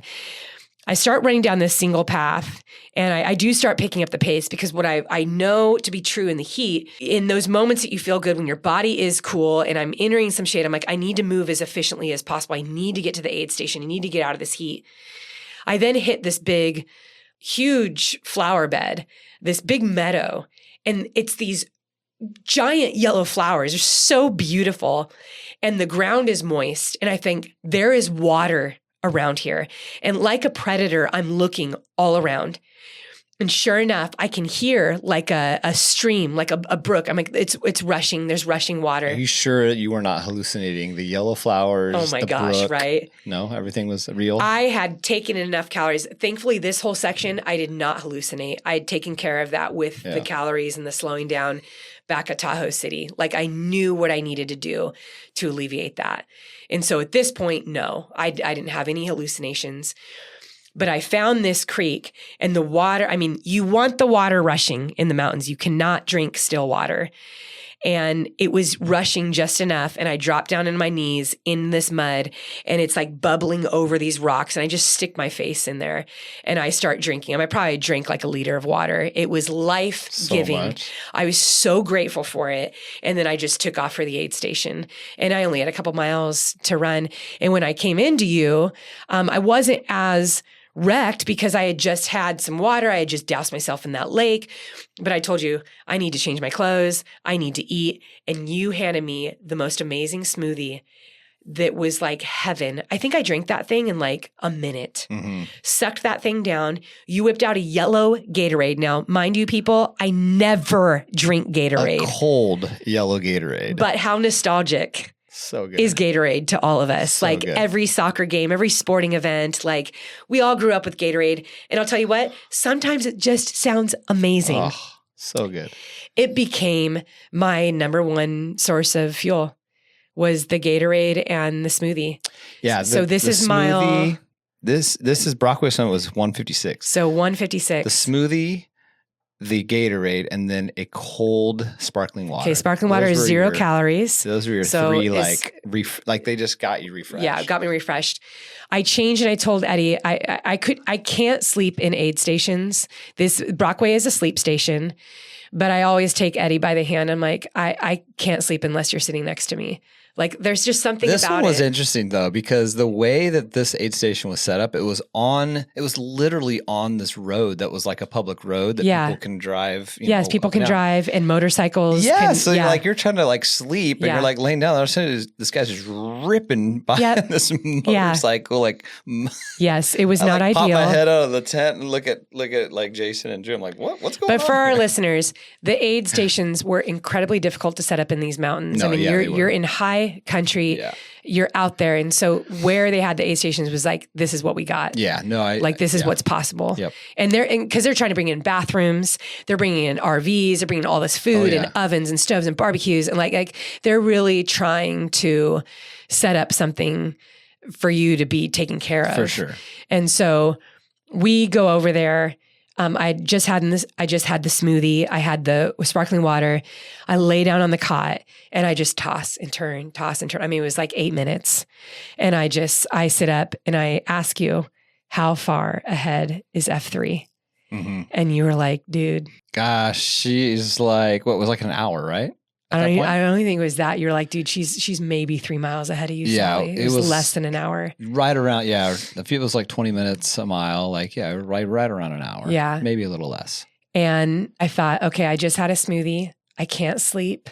Like I was still dealing with just a system that was fried. Like I couldn't settle down and I couldn't cool down and I just needed to move. And so that gave me a renewed goal. And I decided at that point, I'm going to rewrite a different story. And to our listeners, this is a very powerful tool that you can use at anything in your life. If you are frustrated with where you are at, if you don't like how something is, there are always variables that you can't change. No matter what, like you're going to keep on hitting your head on these variables you can't change. So for me, it was like I was sick. My system was fried. I was constantly nauseous. I had these blisters. Mother Nature had now visited me. I had all these pieces. I can't change any of that. But what can you change? How you respond to those things is what you are in control of. You're in control of your reactions and you're in control of writing a new story. And I just, in that moment was like, okay, at this time, I'm thinking I only have like 45 miles to go, not 60. But I'm thinking if she's only 3-4 miles ahead of me, and I started to do the calculations. Here I go, math head again. Yeah. I'm like, I'm going to catch her if I put my head down, embrace this junk that I hate, and just, it is what it is. And now see how well I can move. I have all this stuff. How well can I move in this pain that I'm in? And I'll tell you what, I went out on that section and I took off. The sun was just about to set. It was a beautiful time of day. I knew this section like the back of my hand because I'd run it twice in training and now I'd already run it again in the race. And like I said, I have very good at visual mind stamping. And so I knew every curve and climb. I knew every piece that was going to come up. And as I made my way, it was just under 14 miles, I believe. And as I made my way toward Village Green, which was mile 170, as I made my way toward that, it was like, this was the battle of mind over physical. And I started moving so fast that I remember at one point, I think I was like 8 miles in, Drew and Tyler, I came upon them and they were clearly not ready for me. And they had these frantic looks on their faces and they were sprinting with their cameras. And later on, I found out too, they were like, dude, you came in way too fast. And I think I ended up coming into Village Green over an hour earlier than expected. You did, because what Jason and I would always do, we would look at the mileage and then look at your, kind of current average pace per mile. And the spot tracker will say expected estimated time. Kind of give it an idea. But that one we were definitely, because you told me to go get another smoothie, right? Yes. And that place, which was the only place like literally in Tahoe that was open until 10. Everything else was closed at like 8. So we had to go over there and it was a long line to get this smoothie, but it was so magical. We had to make it happen. But we went and got it and put it on ice and we thought we had some time to kill, but man, we had to kind of hustle back in order to hit you. Yeah. Yeah. The spot tracker was like, dude, you need to move. You're moving. But I think at that point, the calories that you gave me, so we filled my bladder with Gatorade, which is a few hundred calories. That let's say that the smoothie was like 400 or 500 calories. It was like this rush of fuel to my system. Which is so funny because of all the times that I've crewed you, you've never done that. Like you've never even asked for Gatorade, but all of a sudden it's like Gatorade was like this magical fuel that's that your body was loving. Yes, that is something I have appreciated about experience as an ultra runner is sometimes I will go into an aid station and I'll let my belly talk. And sometimes I'm in shock at what it wants. Yeah. Like I'll walk in sometimes and I'm like, just give me a bag of pickles. And I'm like, what? Yeah. Like when would I ever want that? Or I remember one of the aid stations, I grabbed ham and cheese sandwiches. Like, no, like that's disgusting. Yeah. Like I would never train with that, but it's not disgusting. I do like ham and cheese sandwiches. But like when you're in these extreme moments and you're pushing, like a ham and cheese sandwich doesn't sound great. But I think that for whatever reason, I knew I need something that's cold, that's light, and that I can just like digest that I haven't been taking in. So I can't do my normal nutrition. I can't do G1M. I can't even do my electrolytes. I just need something else. Yeah. And those were just life-giving. So I set out. I saw nobody. I ran alone. I pushed myself alone. And then about I want to say halfway into that. So it was probably like 7 miles in. I came upon this guy. And I mean, this guy was moving much slower than me because I caught him. I passed him. But as soon as I passed him, he was not happy. He was very upset that I passed him because he immediately came up right on my heels. I was like, oh, okay.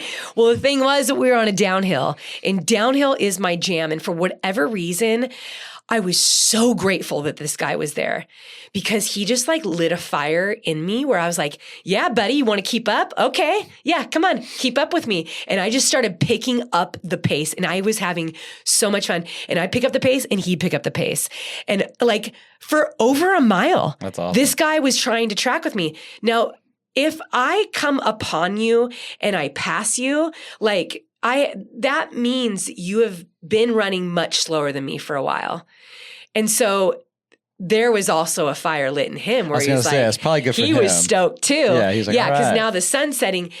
And at this time, we both click on our headlamps. And he was the only person I saw in that 14-mile section. And so I was so grateful to see him because we had a lot of fun. Yeah, that's cool. But it reminded me in that moment, Sally, this is what you're capable of doing. And this is what you need to keep on doing if you want to get on the podium. I wanted to be on the podium. That is what my goal was originally. I set out for Tahoe 200 to run a fast, hard, and I don't even like using the word fast and hard. I just wanted to run strong. I wanted to run strong. I wanted to see how well I could get as far as time went. I really believed in that sub 60 hour. I would say probably the original course, you could run a sub 60 hour, like 65 hours is a little bit more doable. But anyway, I told myself this is the kind of energy that I need to keep up. So coming upon that guy was like amazing. It was so much fun. And that is a big part of me. I think sometimes when, especially in the ultra world, we talk about being competitive. We talk about racing. We talk about like pushing the envelope. That's what races are for.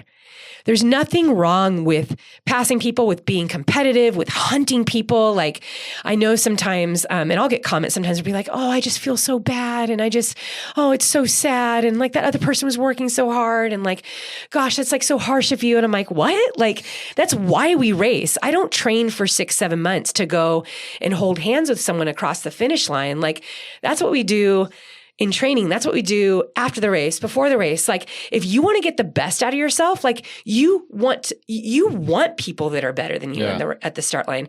I mean, one of my favorite things to share is about Mackenzie, our daughter. Mackenzie is wildly more competitive than me.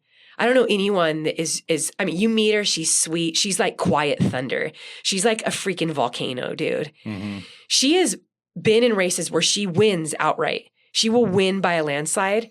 And then she will, on the drive home, be so upset at either her time or how the race went out because there was no one there to push her. She's like, I hated running alone.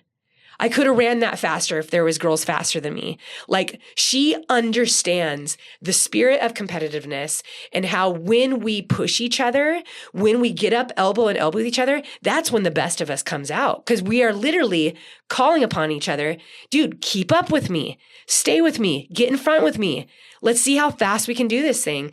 But you're not going to push hard unless someone's pushing you. Mm-hmm. Unless you have that carrot to dangle. So for me, I love that. I love the race. And I'll tell you what, the first year that I did Western States 100, I was in 9th place until a mile before Roby. Now, I got past the last mile on that course, and that's how I was top 10. I was 10th place that year, that in 2014. But I'll tell you what, I wouldn't have finished that fast. That girl was chasing me for 10 miles. She made me a better runner. Yeah. And when she passed me, I was like, dude, heck yeah. Like we both ran our hearts out and we got to like run this course a little bit faster. We got into the top 10. We weren't caught by 11th and 12th because she and I were racing. And I really do feel like the even 11th would have passed me if I had not been running so scared. So I appreciate that. I don't look at this like, gosh, it's so mean that she passed me a mile before the finish. No. Like, we don't need to be holding hands to the finish line. Let's push each other to be our best. And so I remember when I was running a half marathon before, a guy really encouraged me and helped me get a little better time because he was in front of me and he had golf cleats on. I was like, how's this guy literally in front of me and I have brother wearing golf cleats? Oh my gosh. So good. I was like, dude, So good. I had to pass him hard. Oh my gosh. I love it. Anyways. So I drop into Village Green and I'm over an hour earlier than expected. Eddie has a Gatorade, sparkling water, and a smoothie waiting for me. And Billy is there waiting for me. And I didn't know if he was going to pace me there or Brockway. I was stoked mentally. Physically, I was in a very, very bad place. I had just pushed my body. None of the ailments had gone away. And I knew that still ahead in that next section, I knew that is where I wanted to catch F3. That's where I wanted to make my move. I knew that I had made gains on her already just in that last section. And so Billy came in and man, I was so harsh with Billy. I was like, are you ready to run fast? Because I'm going to go hard this whole entire time. If you're not ready, then you're not pacing me. And he's just looking at me like, are you joking right now? He's like, yeah, that's why I showed up, Sally. Like, calm down. But I was just fiery. And I think that is definitely the competitive spirit that maybe isn't always shown maybe in videos or YouTubes or things like that. Is when I get laser focused on a goal, I don't want anything to impede me. I don't want anything to deter me. And everyone needs to be on board. Don't tell me what to do or how to run or how to race or what I need to eat or not to do. I'm going to tell you what I am doing because this is my race and I'm working so hard and you're either on board or you're not.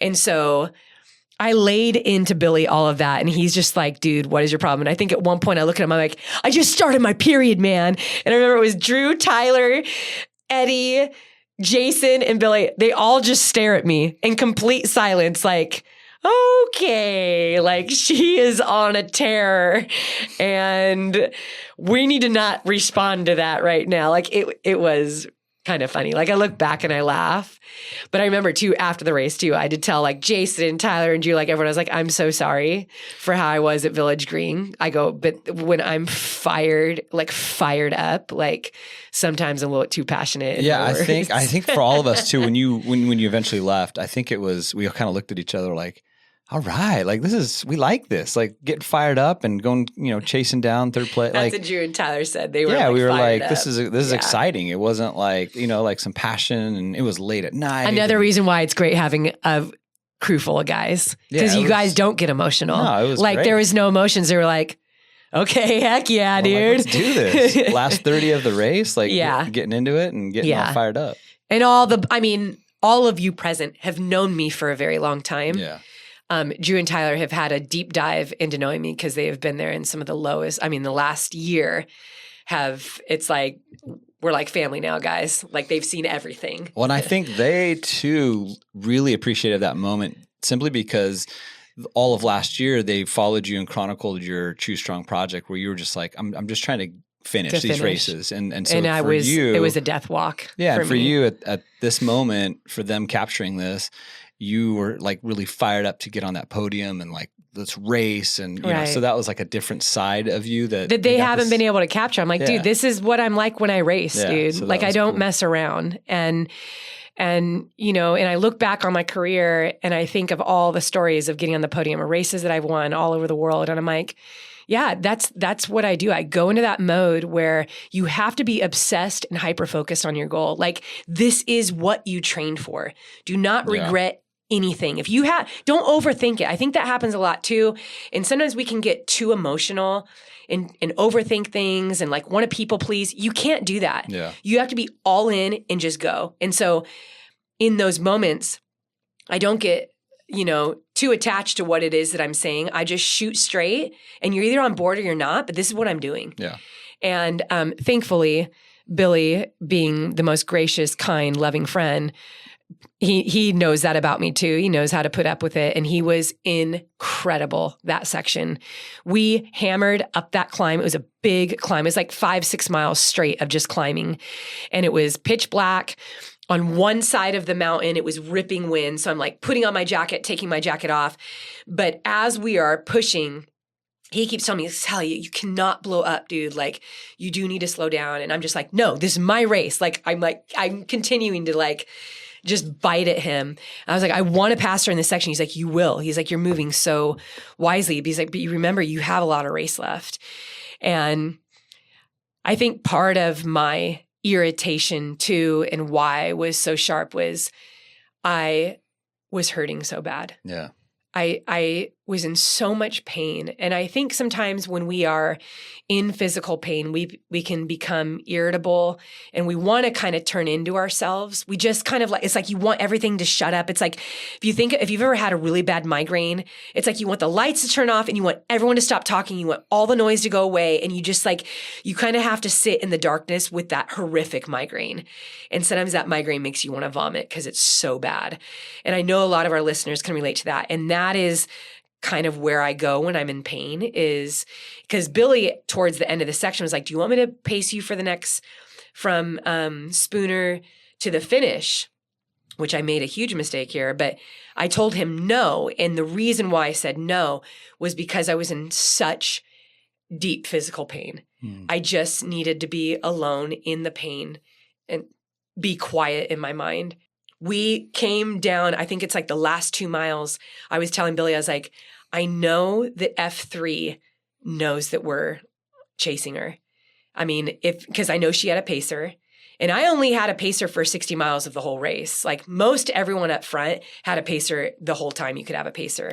Well, back up a little bit, in that last aid station, I was talking to a guy after you left out, and he was saying, how's she doing? And I was explaining how you were doing, but he was saying that F3 was in the aid station. He was there. He was crewing his father-in-law, but he was listening to them, talk, and they were trying to go quick because they're like, Sally's behind you. Like, you need to move. Like, you need to get going because she's coming. Like, so they knew, like, oh man, she's on my heels. And I've been in that situation many times, and it's hard. Yeah. It's hard, especially if you have been on the podium for so long, like for hours and hours and hours. And as you get close to the finish line, you're like dreaming and envisioning, like, we're making this happen. The aid station.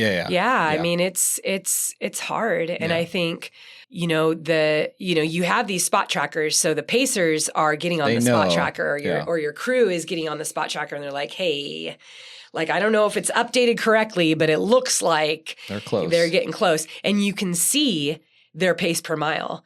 So if you're moving at 2.1 and you see the person behind you is moving at like 4.1 miles per hour, it's only before time. That if I don't move faster than her, she's going to pass me. That's what's funny about these longer distances. There's a strategy about looking up their I've never done that in any other race. Like, you don't about do like that. A marathon, you're like, you don't do that. Like, that's tell, so like, weird. how Yeah. It's so funny. Yeah, that was a new curveball for me when I started to learn about these 200s and listening to different podcasts, and you hear like champions of these other races saying like, oh yeah, I would pull up the live feed and listen to the live feed while I ran, and that would motivate me. Or I would just look at the spot tracker, I could see where they were, and I was like, this is a different event. Remember Summer last race? Didn't she look up like her pace's Strava? She was amazing. Yeah, Summer was hilarious because she would look up, because like pacers are always like, they do a section and then they upload it on the Strava. So Summer got super smart. She'd find out like who was pacing a runner, and then she would see when that pacer would upload their section right away, and she could see how fast they were moving and like where they were, and when like she would like figure out everything.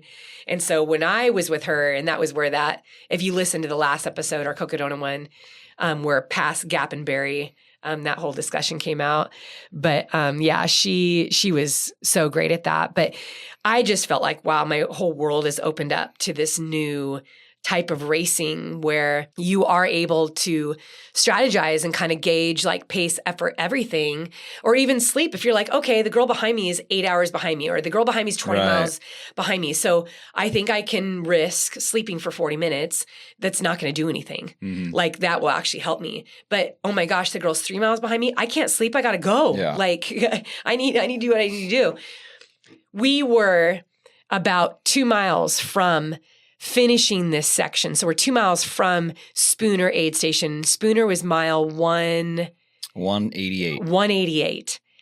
And I remember distinctly turning back to Billy and saying, they're either hiding their headlamps, which is a thing, which you on certain sections, you can kind of hide it. If you open up into like a meadow or where like the mountain opens up, sometimes people just keep the reds on or use the moon or something. They'll use the moon, and it's super fun. I mean, this is very popular in Western states. This is actually one year I got passed because someone didn't have a pacer and she turned off her headlamp and she passed me. I was like, dang it, dude, you're so good. So I thought they're either hiding their headlamps, but then as we were then like a mile and a half and now we were on a descent, I saw the flickering of headlamps, and that was just like a rush of adrenaline came over me, and I turned to be like, oh, let's go. We're going to get him game right on. now. It is game on.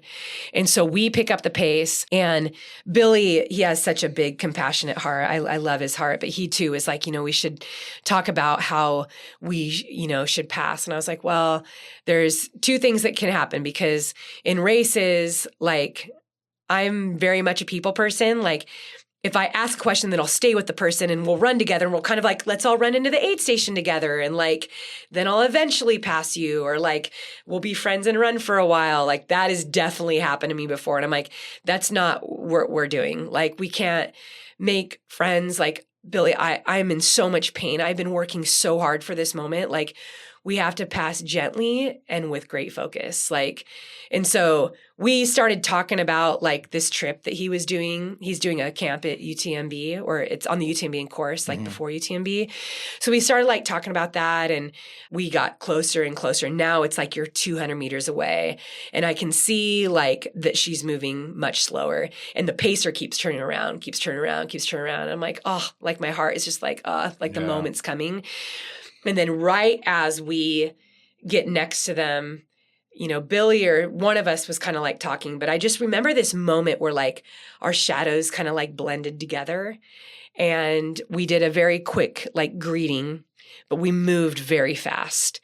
And as soon as we passed, and I had told Billy this, as soon as we pass, we are going to pick up pace, and we're going to pick up pace hard. And so that's what we did. We just went full on like fartlek mode. Like, it's what we need to do to stay focused. But it was, you have a moment where you're just like, I know this feeling and it hurts, but we have to focus on the goal. And this is why we race. Like, this is why we're here. If we were on a long run and I came upon you, like, I'd chill with you, but like, we are racing, and we're racing to get the best out of ourselves. So we then, I think, you have to cross a highway here. So we get down to the very bottom of the mountain, and now you cross a highway and then you're right into the aid station.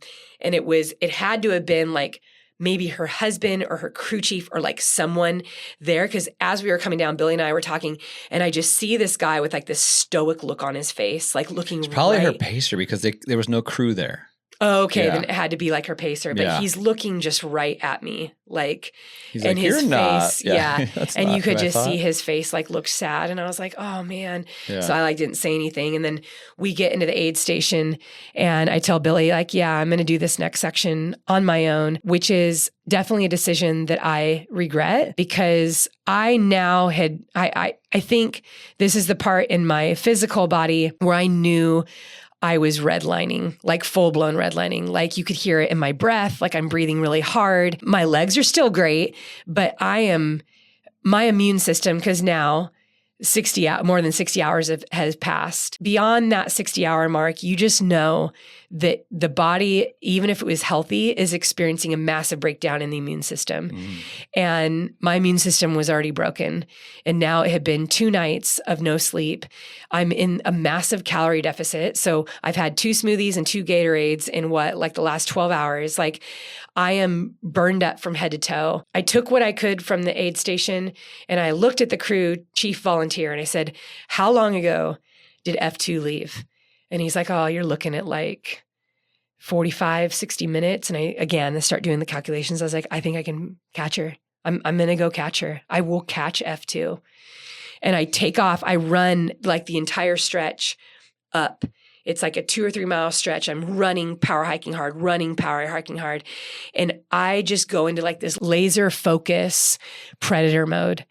And I am full of belief. Like, I will catch this person. Then the sky starts to change.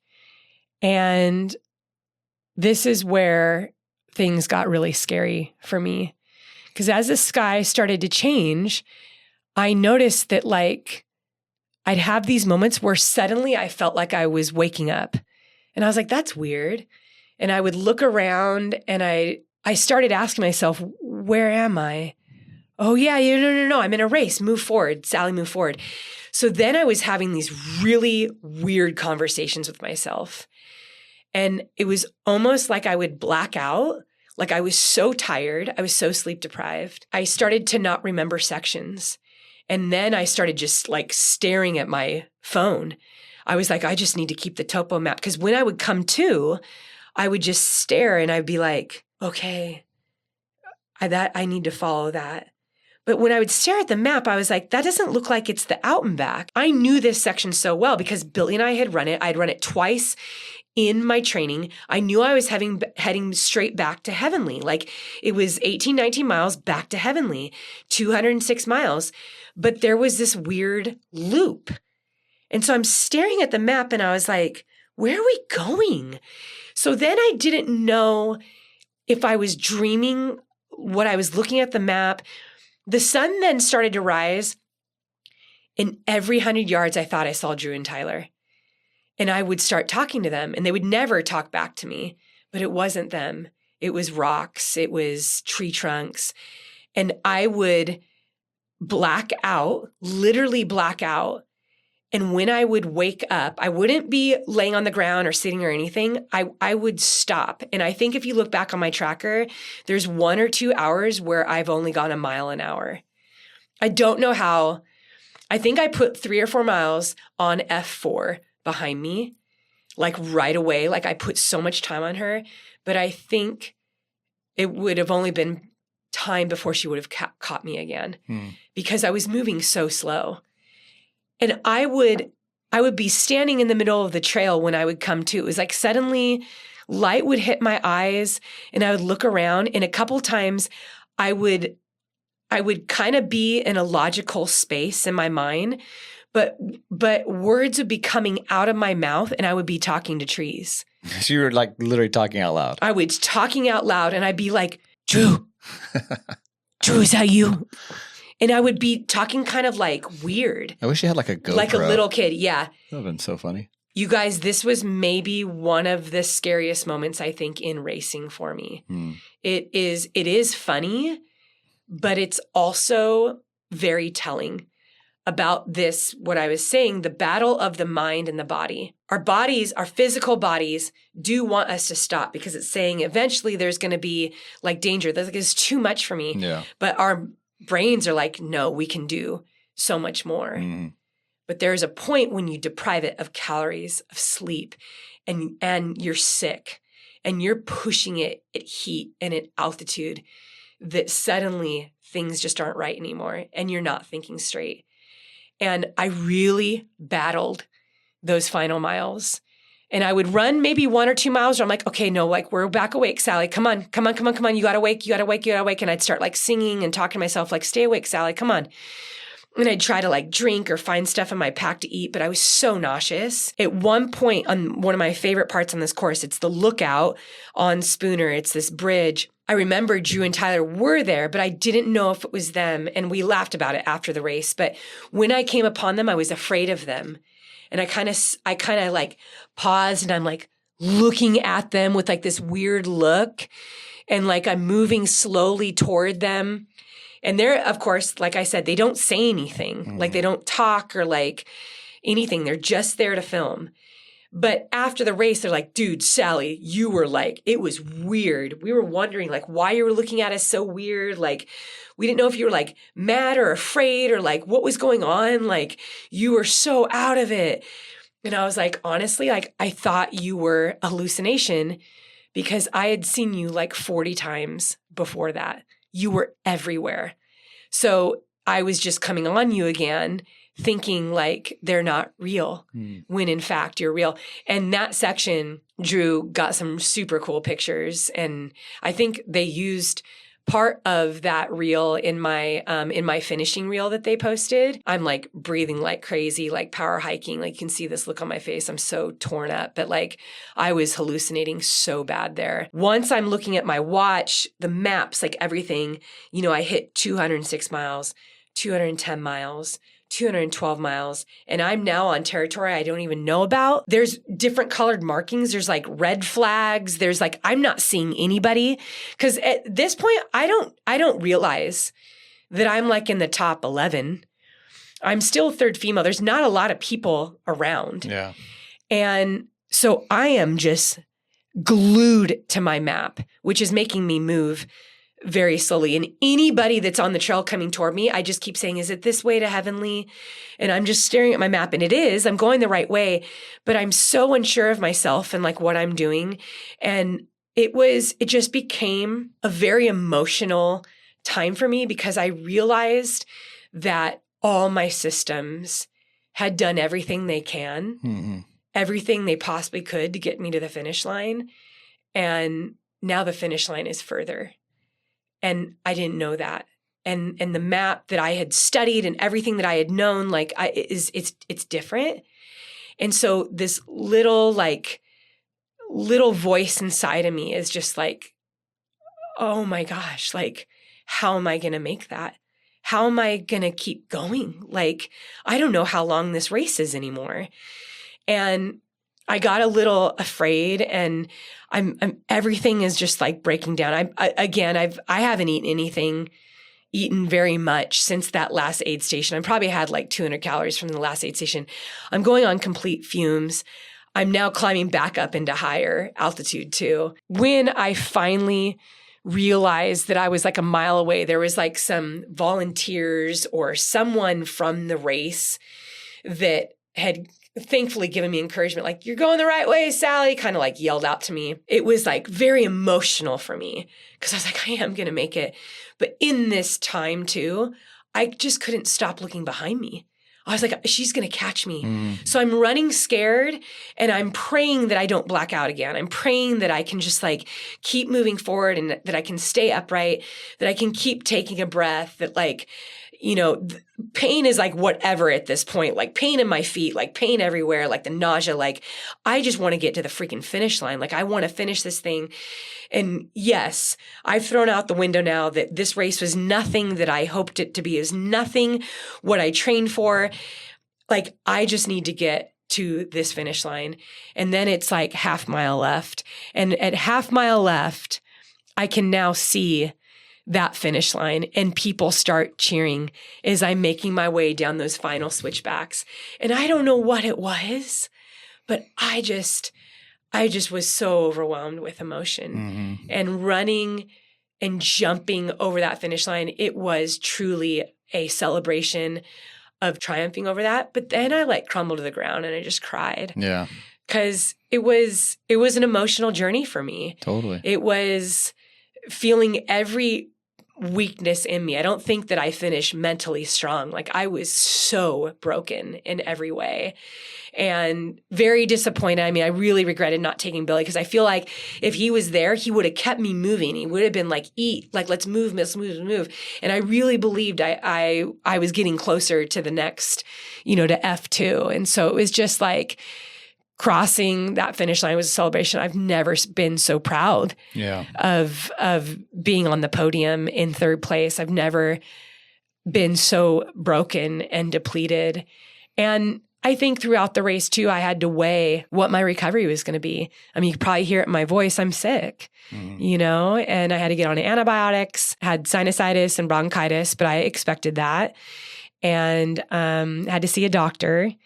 But for me, I weighed that. And I thought, I can do that and I'm going to be okay. And the feet are okay. And, you know, recovery is just a little bit longer and taking a little bit more rest. But yeah, that was a freaking wild race. But just like Cocodona, I learned something new about myself and the insane things that we as humans are capable of. Yeah, that finish, obviously Cocodona's finish was like so epic because it was like you're fired up, you jumped through that Yeah. finish line. You Triumph had the, over physical the pain. green machine like outfit Yeah. going on. Like Yeah. nobody was expecting, that finish. That was epic. And then Yeah. obviously this one was the backstory makes it that much more epic, like what The you, battle. what you had to mental go battle. through those, especially those last 45 20, miles. 30 miles. Yeah. That, what you had to deal with and push through made that finish that much more like epic, Yeah. and then to obviously lock in third place was pretty sweet, So grateful. Yeah. So grateful. And, overall, the race as a whole, it's beautiful. It's put on very well. I mean, I can't thank the volunteers enough. Candace and the race director, I mean, what they did in order to make that race happen, because they could very well have canceled it. Yeah. But they really worked so hard to keep that race on the calendar.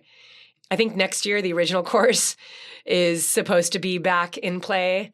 But hands down, this was the toughest course in the history of Tahoe 200. So I'm really proud it's comical, right? Like sometimes I tell myself, I'm like, of course, the year I sign up for Tahoe 200, it's the toughest race like ever, like the toughest course they've ever done. And with the hottest, right? Like, and the longest, like it's the toughest, hottest, longest, like so you can't really compare times. Yeah. You look at past times on this course, like you really can't compare it. It was longer, hotter, like you're going on terrain and going so high up into altitude and the climbing that no one else has done. And so I think on that end, like just to celebrate all the extra challenges on top of of what the challenges I started with anyway, I have to celebrate that. So yeah, definitely. Now it's hyper focus on, on recovering and, making sure that I'm okay. I mean, to our listeners, I know that's a common question. People are like, how do you know when to throw in the towel? How do you know when it's too dangerous? And that's very individual. And I can't express that enough. This should never be like you comparing yourself to me. It should be more like, wow, that's awesome what humans can do and what we're all capable of doing.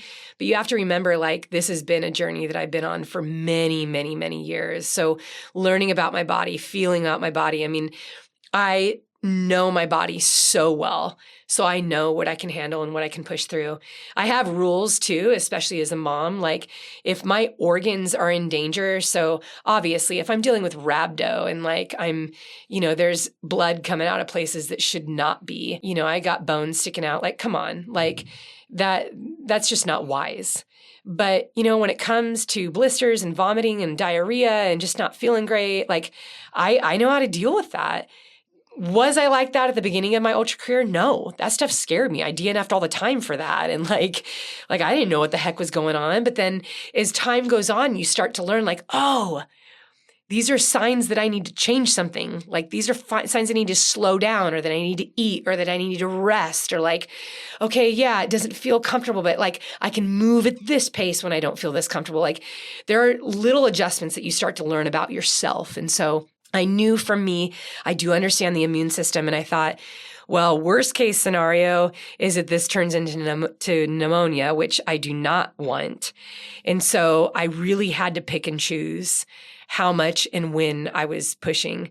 And so I did not push in all the sections that I wanted to for that reason. I really did pay very close attention to that throughout the race. Like, let's make sure that this isn't going to turn into like an extreme illness. But yeah, it pretty much stayed in the sinus. And so I was like, I'll probably have to go on some medication. But like I said before too, knowing my personal immune system, I'm rarely sick.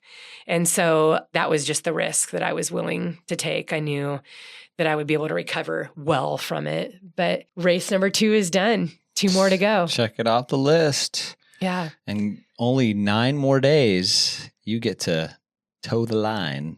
Bigfoot 200. And that is... Toe the line. Get it? Bigfoot, toe. Oh my gosh. Solid Here it is, guys. Right Eddie there. coming in with the pun. Y'all, I'm very sad to share that Eddie will not be with me for Bigfoot 200. I'm pretty sad about that. But he is an incredible father and will be there for his daughter as he goes to the cross-country camp up in Big Bear. and then just here for the kids. I mean, we definitely look at our year as a whole. We don't like spending a lot of time away from our kids, and our rule typically is like one of us always needs to be around for them. It's like the great joy in what we do. We like to be as involved as possible. And so we just decided, we knew Bigfoot was going to be extreme and that Bigfoot will likely just be more of, it will be me about just getting across the finish line because I am not 100% recovered and I won't be by that time. It'll just be a hike. I'm going to hike. I want to finish the Grand Slam series. My body feels great otherwise. I don't have like bones, muscles, everything. Like I feel good. Lost a little bit more weight than I wanted to. So we've been eating a lot of ice cream and burgers, literally donuts, trying to get the weight back on. But this is also why I put on so much weight in the beginning of the year, was because I knew as these races went on that I would be slowly losing muscle weight and body weight. So I can't wait for my off season. It's just going to be Christmas cookies and pumpkin pie like for 2 months straight. But I am a little bit lighter than I like to be right now. And, and so starting Bigfoot 200 lighter than I want to be is not advantageous. And so I am approaching Bigfoot 200 with patience, with wisdom, like about my body, knowing like, it's okay if I'm the last person across the finish line. Like I just need to get in before the cutoff time. And I think if I proceed in that way, like I'll be all right. Because I think some of these 200-mile races are set up for people to genuinely just hike them. I think someone did that at Cocodona. Like if you can do 50 miles every 24 hours, like you're fine. So you break that down. That's 24 miles every 12 hours. Like that's, you're getting sleep, you're eating full meals, like your body isn't disrupted. So Bigfoot 200, that's going to be my approach. I didn't want it to be, but because the two races are so close together, I think that's the wisest thing to do because I want to have a strong race at Moab. Yep. So Moab is like the A race of the series. Yeah. So Bigfoot, I actually went back and forth. I had told Eddie, I was like, I don't think I'm going to do Bigfoot. And then we went back and forth and I was like, I really want to complete what I started to do. So let's just completely adjust the goals, approach it with grace and patience, and we'll just move very conservatively and get a lot of sleep out there and eat a lot. But I'll tell you what, Bigfoot is probably the most beautiful course. And I have been dying to get out on those trails. We are in remote areas out by Mount St. Helens. You guys, I'm a mountain runner. My heart and love is in the mountains. So I cannot wait for Bigfoot 200 just for that. So yeah, I'm fine not racing it, but I'm going to appreciate my ability just to move and to do it graciously and very slowly. Yes, I think I'm going to get less sleep not crewing you because I'm going to be like checking to make sure, like, you know what I mean? Like checking in to see where you're at. That I'm not mauled by a bear. Yeah, that's going to be, there are some real animals out on that course. Yeah, I know. But you'll be in good hands. I will. I'll have pacers the whole time. I'm very grateful to have Joe Corcione. And I also have Leo Fung and then Colin Basile from Camelback. So very, very grateful. I'll have a great crew of guys out there. And yes, I will have a pacer all the way to the finish line this time. And I think I will just moving forward. The cool thing is for the listeners that are like, I can never get crew or pacers. It's amazing how many people are begging to pace. Like if you just put it up in a forum, like you will always find a pacer if you want one. So anyone that says like, I had no crew, no pacers, like, well, they also probably chose that because what I see in all the forums and the Facebook pages is like people would love to crew and pace whether they know you or not. Like it's such a fun adventure. If you have the opportunity and it's there, like why not use it? Like, I think that's one of the biggest lessons I learned for Tahoe 200. Like I should have taken Billy to the finish with me. I would have had a stronger finish. I would have ran better in all those moments of disorientation and hallucinations and blackouts. Like he just would have been able to keep me safe. I think you and I had talked about it because I was like, I'm glad I wasn't like on a ridge. Yeah, that's dangerous like that's actually dangerous. And in the runner handbook, they are very adamant about that. And in all the weeks leading up, they send out emails talking about hallucinations and that you should not take that lightly and that you need to take that seriously. If you have pacers, like especially in the end or the longer you plan to be out there, like you need to understand that you can get yourself in trouble. Yeah. And so, I learned my lesson, and that's good. Mm-hmm. It's good to share that. Mm-hmm. Listeners, Eddie, how long is this podcast? Oh my gosh. I think if you listen this far, you get 2.5 again. five stars. We want to see you guys sharing this with 5 stars. We also hope that you give us a podcast review, a book review. If you are looking for a way to support Eddie and I in our work, we ask that you download our app, the Sally McRae Strength app. There's workouts in there, programs in there, race plans in there. It is a massive help to us, and it helps us put out more content from our YouTube channel. That's how we're able to hire a crew for our YouTube channel. It helps us put out better podcast content, as well as just all around social media content. And so we just really appreciate you supporting us in that way. We just want to tell you how much we appreciate the community, and especially those that take the time to comment through emails, messages, our Facebook Choose Strong community. We just love you guys so much, and we love what you have to contribute, your own unique journey that you share with us. And we're seeing friendships blossoming in the Choose Strong community. And I'll tell you what, I've been able to meet many of you at these races and these events. I absolutely love when you come up to me and say, I listened to your podcast, or I'm in your app, or I got your book. Like, it just warms my heart, and it just makes everything so real for Eddie and I. And we talk about it on the daily. So we hope that what you heard today encourages you. Hopefully it doesn't scare you, but we hope that what you heard, you're also able to find the parallels to your life and the goals that you're working toward. Like I said, you don't need to do a 200-mile race, but I do hope that you believe in the strength inside you. It is there. And sometimes that strength gets a little bit jaded or a little bit foggy, because we ourselves talk negatively to ourselves, or we listen too often to critics who try and dictate what we can and can't do. And I'll tell you what, you get one shot at this life. You get one chance to be all that you are made to be. And no one can live your life except you. No one can go after your goals and your dreams except you. And so I want to encourage you today, think about those things that set your heart on fire. Think about the challenges that are in your life right now. Think about the dreams and the goals that you have written down or that you think about often. And I want to encourage you to take a good hard look at them and come up with a plan.